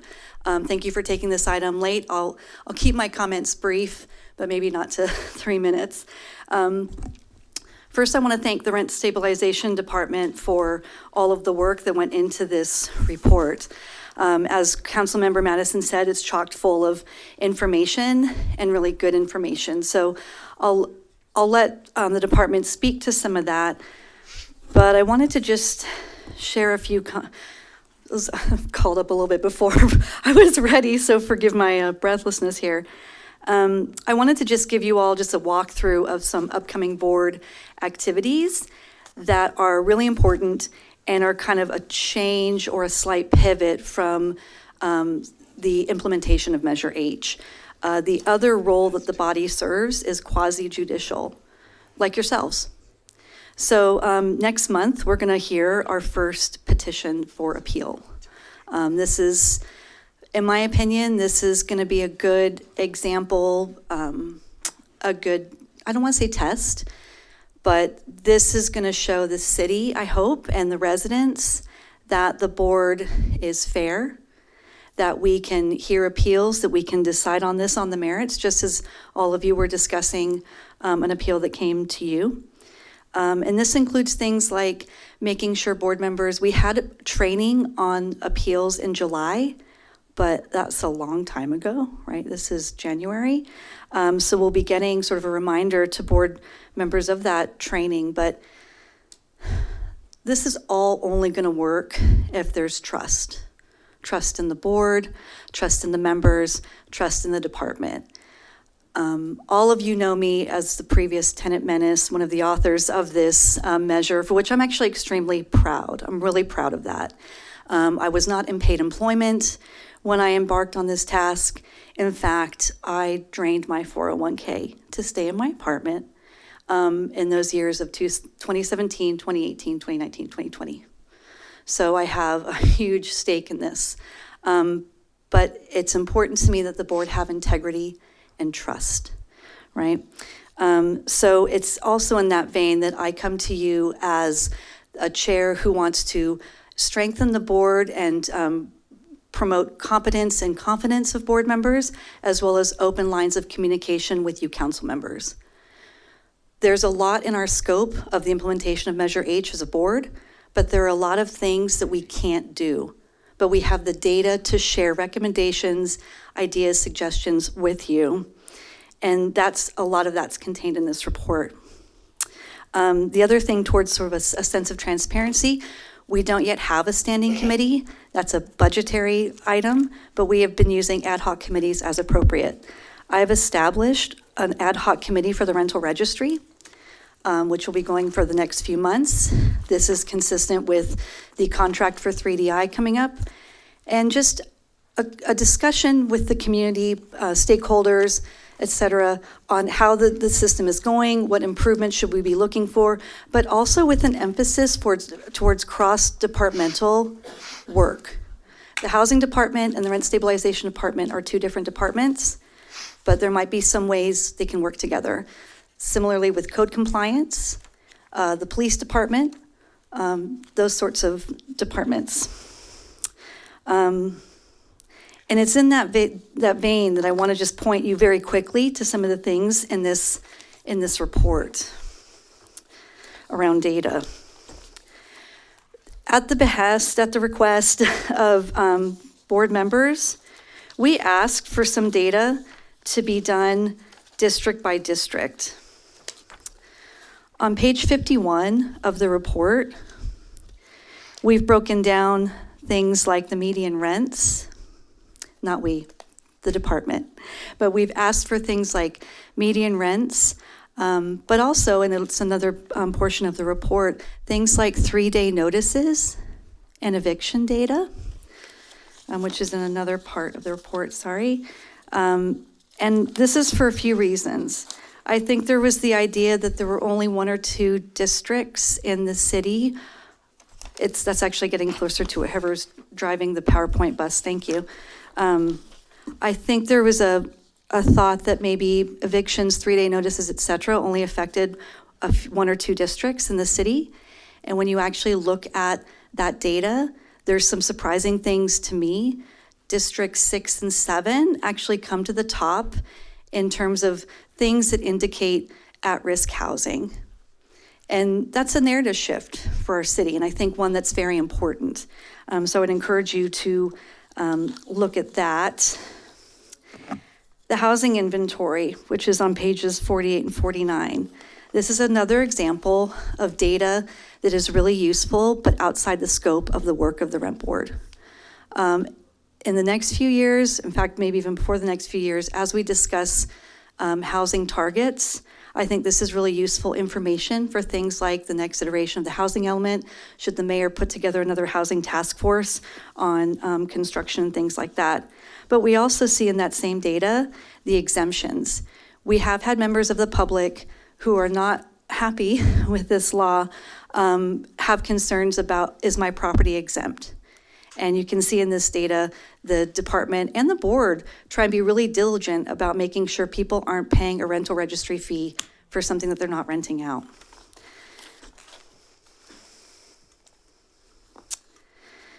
And it's in this sort of extra data that we can't do anything about that at some point, I hope, the rental board would be able to make recommendations on things like rental assistance, eviction defense, and even additional support for special populations. We have a lot of elders in our city who are experiencing things, some of which the rent stabilization department can assist with, but some that they can't.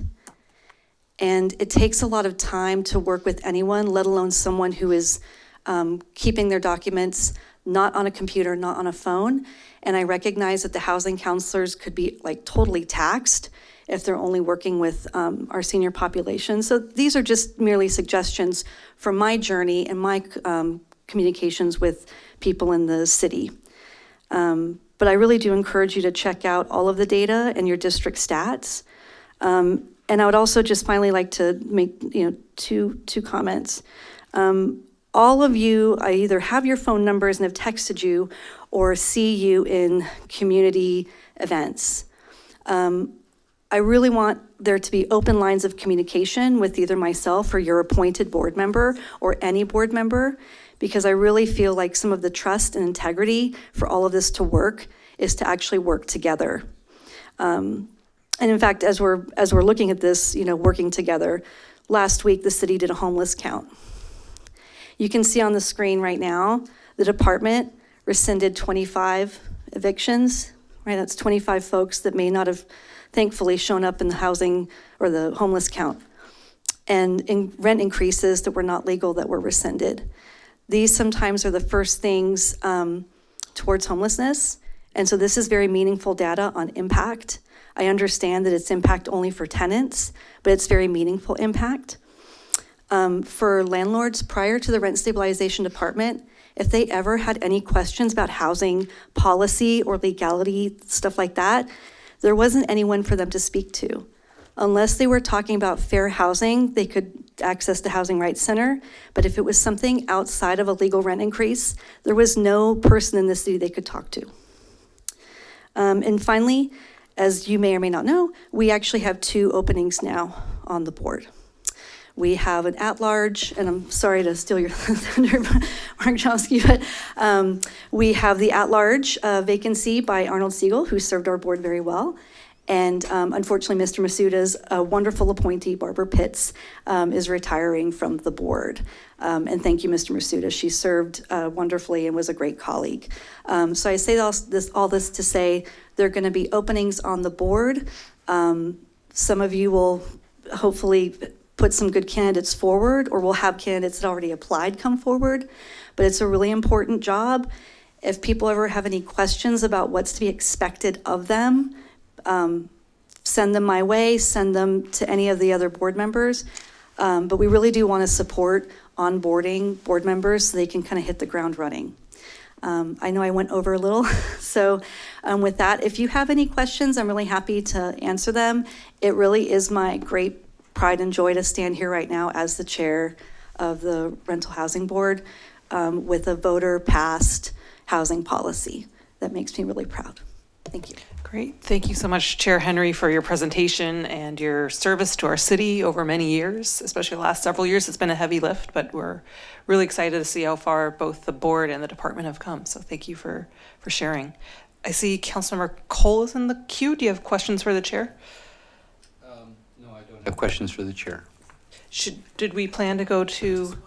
Yes, so we'll turn to Director Morales to share about one brief item. Yes, I just want to share council district-wide. So this actual file here shows the council districts, the number of properties, and the number of units in your council district. And if you have any questions regarding your council district, you're always welcome to contact us and we can give you more data. But you will see the median rents by unit size in your council district, and those are items that are probably pretty important to you, as well as the number of just cause units, and then those that are rent stabilized and just cause. That means those are subject to rent control. And so those are by council district, and we provide the numbers there for you for reference. I also want to just add one thing. When I came on board here, I brought on Loyola Center for Conflict Resolution, and that has been very substantial in our work, where we cannot get a landlord and a tenant to agree on something. Even through our mediation process, they would be going through a petition process, for example, and then Loyola will come in and they will mediate the issue. And we've had a lot of resolutions through that process. And so just to let you know that we do have those services. And so if you have any issues with your tenants or landlords, or there's a conflict, we can send them to Loyola Center for Conflict Resolution. And we're here if you have any questions. Thank you. Thank you so much. It looks like we have at least a couple for you, or comments at least. Councilmember Cole, go ahead. I have one question first. I'm trying to reconcile the various numbers of rental units. On page 32, the estimate is 31,316 rental units in the city. On page 49, we've registered 24,939. There's, on page 46, we've registered 21,914. And we claim a registration rate of 87%, I don't think any of those numbers correlate. They do look confusing for a reason. So Okay. the 31,316 was the unit that we originally obtained from the contractor who did the estimate on the units that they thought was going to be the complete body. That included some of the single-family dwellings that were actually owner-occupied, they were not rented. And so as a result, that's where you see the big discrepancy between those amounts. However, the registration percentages are accurate with what we know now are the current available rental units in the city of Pasadena. So it just, and you may not have these numbers off the tip of your tongue, but so we think that there are 24,939 rental units in the city and that we've registered 21,000, and that's the 87, how we get to 87%? That's correct, for the first registration cycle. Okay, that's helpful. I'm prepared to make comments or to wait for others who may have questions. Councilmember Ryan, do you have questions or? Okay, so go ahead and can proceed with comments. So I am pleased that we have this in front of us, and I think it will be valuable to continue with quarterly reports as mandated in Measure H, which we have not had the benefit of to date. I would like to see, and I've expressed this to the director, and this is true across the board for departments, more performance measures. For example, there's a lot of data about effort, but not as much data about results. For example, we fielded 3,712 calls in a period of about 15 months, but not statistics about how those calls were resolved, right? Closed, how long it took, et cetera. I think the director is very open to developing those, and I know the city manager is committed to doing that department by department, and I look forward to that in subsequent quarterly and annual reports. I think performance measures are critically important, along with cost controls. Whether it's this fee or any other fee, there's a tendency in government to pass it on because we're not paying for it.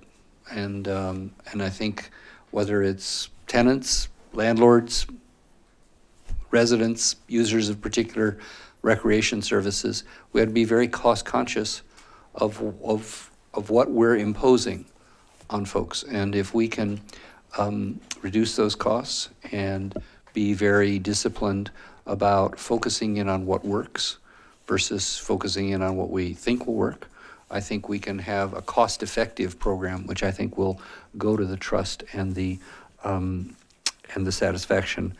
I do believe that this board took on an extraordinarily difficult challenge. First of all, there was a whole question which was left somewhat ambiguous in Measure H about whether this would be a city department or some sort of standalone. That in and of itself caused delays in the appointment of the board. I believe this for all commissions. I continue to believe that we do not do robust training, not in abiding by ethics rules, not in abiding by the Brown Act, which we do a good job on, but in training commissioners to be effective commissioners. That's more qualitative than the kind of mandates that were required by the state. But someone like Arnie Siegel, who served on multiple commissions, has that when they get appointed.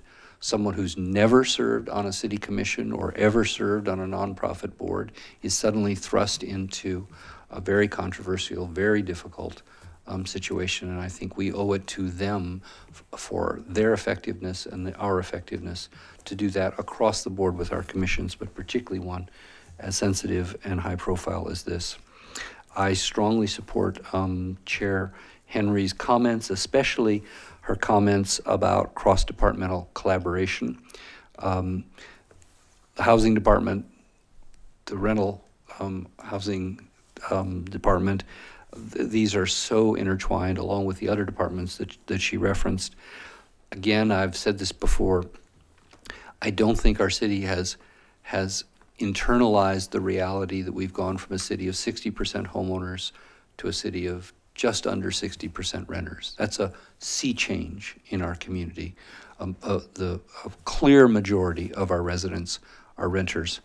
And I think we continue to sort of operate as if the city was predominantly homeownered. And there's a lot of implications to that.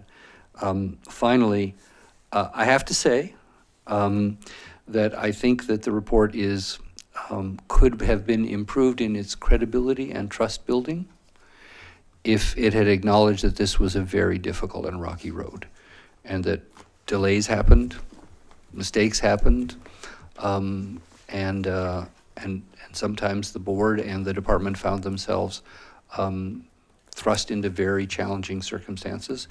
The constant criticism from the community on various aspects, some justified, some unjustified, but sort of the nature of the territory.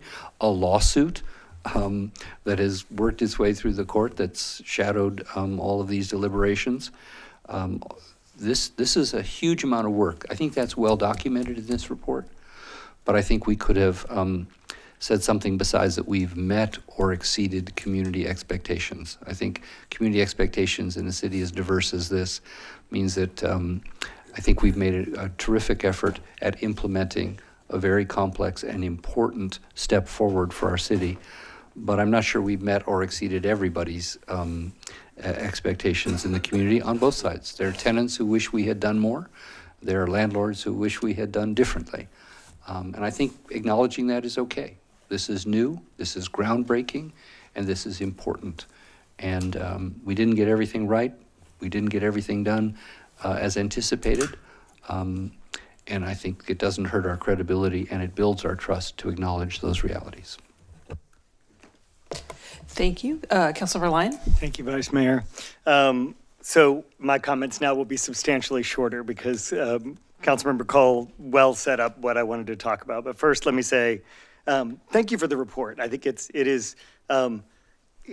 enjoyable to read. It's got a lot of data in it and a lot of good information. I particularly enjoyed the page with the district-specific information because it does a thing that I like to do a lot about my district, which is I'm District 7, and there is a tendency in the city, and not just among residents in the city, but people sitting right here around this dais to have I think a very outdated idea of what District 7 is, and so we're often regarded as the other rich single-family homeowner district.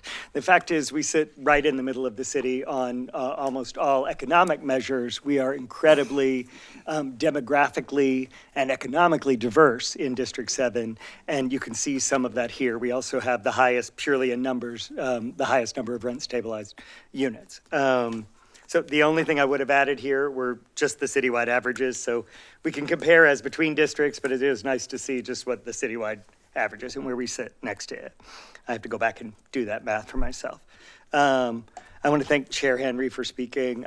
I really, as you know, hold you in great esteem, and I'm grateful for your service to the city, and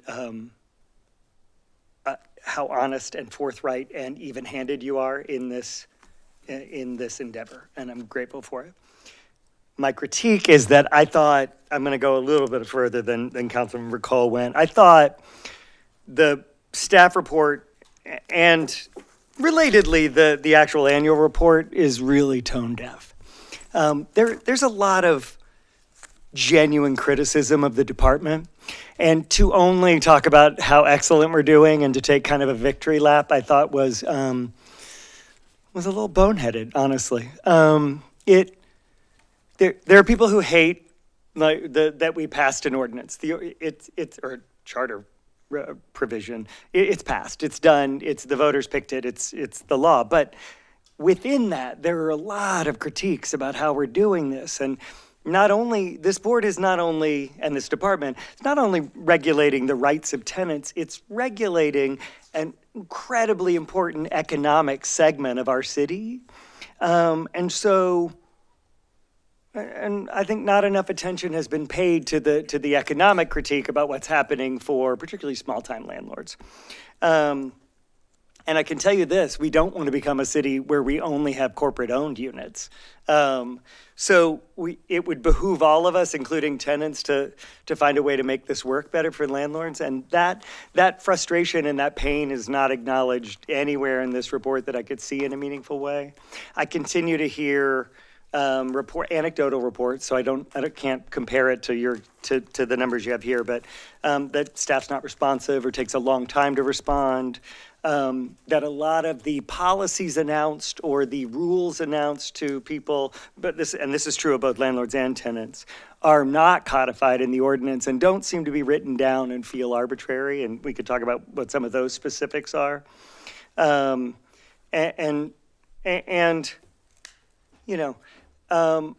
I think part of the job of the board is to look at some of the big picture issues, like, does it work to do 75% of CPI? Can someone really get a fair return?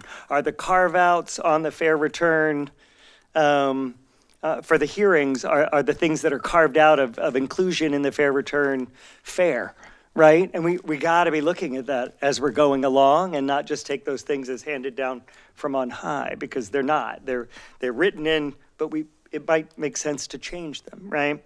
So we need to get those hearings going to see how they go, and I'm glad we're getting there. All of that said, I continue to think this is moving at the pace to be expected, right? This is an amazing, huge new thing we're doing in the city, and some of the dates written into the charter provision were beyond ambitious. And this is all happening, I think, in the time frame that it should. But I think it's time for the department to really own the critiques and take them on and acknowledge that there is some legitimate concern, and that felt like it was missing. But thank you for an otherwise comprehensive report. Thank you. Did you want to respond at all, or I can turn to Councilmember Madison? We can definitely look into the critique and look into exactly what you're talking about. I will note that we have at least two, maybe three fair rate of return hearings coming forward. So that will show us where we're at when it goes through the process, and see if landlords will be able to increase the rent far and above the maximum allowable rent. So we're eager to have those come through. We've actually encouraged landlords to come in, and we've sat with them personally, our staff, in order to get through that fair rate of return so that we could get them to the hearing process. Great, thank you. All right, thank you. Councilmember Madison? Thank you, Vice Mayor. Thank you for the report. Chair Henry, thank you so much. And I want to follow up on a couple of things my colleagues mentioned. I echo Councilmember Lyon that this data that's on the screen is really insightful, isn't it? Because my guess is if you asked residents where the most rental units were, Districts 6 and 7 wouldn't be top of mind. And yet, if you look, my district is about 1%, actually less than 1% below what appears to be the top district in terms of rental units in the city, District 5. And then Councilmember Lyons just a couple of percentage points below that in terms of being the top of the city. And then I take it the ordinance coverage, that speaks to the age of the units under the ordinance. I recall there's a cutoff, but it would be helpful. I've got 2 postgraduate degrees and I'm struggling with it for the community at large. If we're using acronyms like JCE, RS, and JCE, it'd be helpful to define those. I know in government we love acronyms. The charter does require quarterly reports. I don't know that those have to be agendized on the city council. It does say to the city council, and probably people would expect that it would come here. But I'd be happy to just get the charter does enumerate the data that has to be contained. I'd be happy with written quarterly reports and then perhaps semi-annual or annual in-person report. Chair Henry mentioned 2 vacancies, and that's really helpful information. And it's a little bit like a Rubik's Cube to me because I know there are different categories of members. I also checked, and the charter requires that we act within a certain period of time, depending again on which category. So perhaps offline, you could let us know if any individual council member, Mr. Clerk. I could just chime in for a Sure. second. We have a deadline to appoint for the at-large position on April 7th. We are setting the close of the application period on March 5th. We currently have 6 applications that have been issued to residents, with 1 having qualified, 2 more this week, another 2 or 3 next week.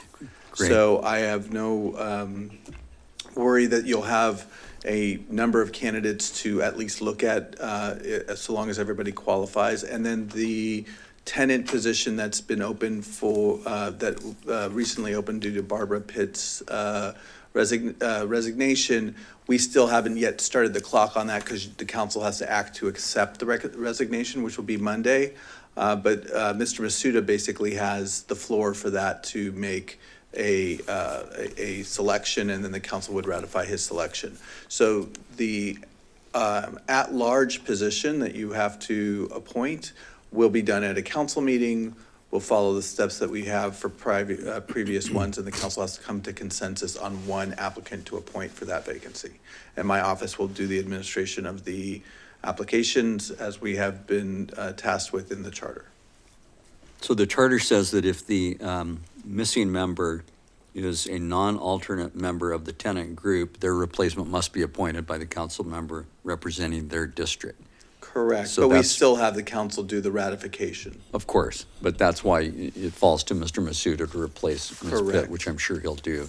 But it'd be helpful to get as much scaffolding as we can, just so we're clear, at-large, tenant, non-tenant, So landlord. at-large is the council, and then alternate at-large and alternate tenant is the council, and then tenant is the 7 council district members. That's Okay. how it works. Well, you make everything seem easy, but I assume we'll have some process then to vet the 6 at the council level before we appoint? Yeah, I expect there to be more than 6. I'll probably be like, just based on the calls that we're getting in the emails, probably around Yep. 10, maybe 12. Okay. So I will circulate a list to the council, and the council has done the interview at the dais, and we sequester and then come together and make a selection. That's kind of how you have done it. Unfortunately, there's going to be only 1 opening, so it's going to be a little tougher to narrow from 12 to 1. But we'll try and help the council work through that process. Great. And we'll do it early enough so that if it doesn't happen at 1 meeting, it can happen at a second meeting before we get to the deadline. 2 final points. One is there was a court ruling that upheld in large part the amendment, but also invalidated portions of it. It'd be really helpful to have a simple explanation. I don't know if the city attorney contemplates some formal process of revising the charter provision or striking the provisions that were stricken by the court. I don't know if the petition for rehearing or review by the Supreme Court has run yet. Do we have any visibility into the status of that? We're filing the petition for review tomorrow With the Supreme with Court? the Supreme Court. Those are rarely granted, as I understand. Right. So, so you'll keep us posted and then let us know what's Yes. needed, if anything, to comply with the mandate from the Court of Appeal if it holds up. Yes. Okay. And then final point is just, I would respectfully disagree with some of Mr. Cole's comments about the reason there was so much delay. The charter provision is crystal clear that this should be an autonomous body that is, in all respects, essentially supported in terms of infrastructure and the like, as a department of the city. So in my mind and many others, the will of the voters was really clear. Unfortunately, there are a couple of members that aren't here, one because of recusal, one because Mr. Cole, you unseated her, who held up the budget allocation for the rental board, the formation of the infrastructure that the amendment so clearly called for. And I think that was regrettable because it did result in too much delay. And obviously, without a budget, we couldn't implement the will of the voters without providing the infrastructure that's right there in the plain language of the amendment. We couldn't implement the will of the voters. So I'm obviously comfortable with how we're moving now, but that's my view of that history. Thank you, Vice Mayor. Appreciate it. Great. Of course, Mr. thank you. Madison. Thank you. I wasn't here for all of that. Thank you. I have no further comments other just to, than, oh, I'm sorry, I didn't see you join the queue. Go ahead. Thank you, Vice Mayor, and thank you, Chair Henry, for your report. Since I have an opening now that I just recently found out, one of my questions is, what does the average, because they're getting paid now, the members, do you have an average of what the pay is now? The salary is 2.5 times the Pasadena minimum wage, and they are allowed by the charter to. The chair of the board said, has an answer for you. So the rate is about $45 an hour. It is capped at 20 hours a week. Our meetings right now are running about 4 hours. Members are paid for being in the meetings. Members are paid for meeting preparation, which is between 1 to 3 hours. And the appeals, that might lengthen our meetings. People are working, the weeks that we're in session, people are working between 7 to 9 hours. And that's about every other week at about $45 an hour. Thank you. That's very helpful.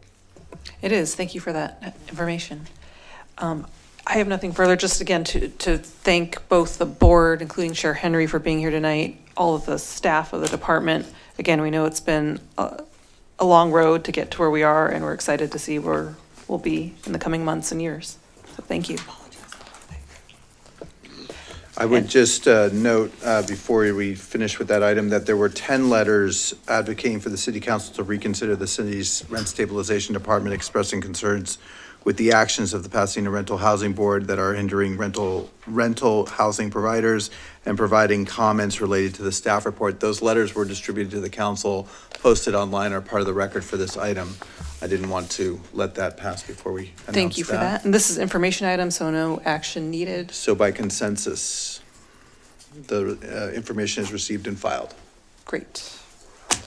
I believe that is our last item. It is. We did get a late speaker card for a matter not on the agenda, so someone waited to the end of the meeting, as was offered by the mayor, so we will give them 3 minutes. Well, I believe the promise was if you stay to the end, you get the full 3 minutes. amount of time. Sure. Yes. Bert Newton, sorry, I did not announce you, but go ahead, Bert. Yeah, sure. Thank you. The man that was interrupted by Councilmember Madison this evening was one of our Palestinian brothers whose family members have been arrested, tortured, and some of them killed by Israel. Not in Gaza, but in the West Bank. He is not part of Hamas.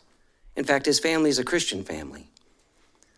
I've been to his town, Beit Sahur. They have a Center for Nonviolent Resistance there. Most Palestinian resistance has been nonviolent, but they have been ethnically cleansed for 77 years. Sometimes they respond violently. Sometimes they do things that we don't approve of, but they are oppressed people fighting back. I don't know why you don't understand this. Human rights organizations, Human Rights Watch, Amnesty International, Beit Selam in Israel can tell you this. I don't understand why you aren't accepting it. You're a lawyer. You deal with facts. Those are the facts. I know that it bothers you that we come here week after week advocating for a resolution, for a statement by this council. And we know that it was agendized in the Ledge Policy Committee, but it was very clear that when we got there that the strategy was to kill it in that committee. And this is not a campaign like other campaigns. This is a campaign about genocide. And the silence from this council is astounding, especially given all the statements about the Armenian genocide, which happened over 100 years ago. and the genocide denial is morally repugnant. I'm glad this council is standing up against ICE. We need that. That is great. But the issues are related. They are both ethnic cleansing. ICE gets trained by Israel. Some of the same companies profiting from the deportation industry are also profiting from the genocide in Palestine. The AFSC keeps a list of both of them. So we're going to keep coming back until you take a stand against this genocide. And also, if you want to take a trip to Israel, to Palestine, Judy Chu went with AIPAC, and then she went with J Street. AIPAC, she said, showed her what they wanted her to see, and then J Street showed her what they did not want her, what AIPAC did not want her to see. J Street is a self-identified Zionist organization, but they are more honest. I challenge you to go with J Street. Reach out to them. Thank you. Thank you. I believe that completes matters on the, not on the agenda. Yes. Before we adjourn, are there any announcements or concluding remarks? The mayor stated the Yes. city speech. Did we is- not mention that? We That did not is really. this Wednesday, January 28th, and I believe it starts at 6:30 PM at Jackie Robinson Community Center. That's, okay. Recreation Center. Yes, I think so. I think I got everything. Date, time, place. Look forward to seeing everyone there. I'll be the opening act. And the MC. With that, I'll turn to our adjournments. We are going to adjourn in memory tonight of Peter Reed Miller and Sonia Amos. So if you please stand and give a moment of silence, please.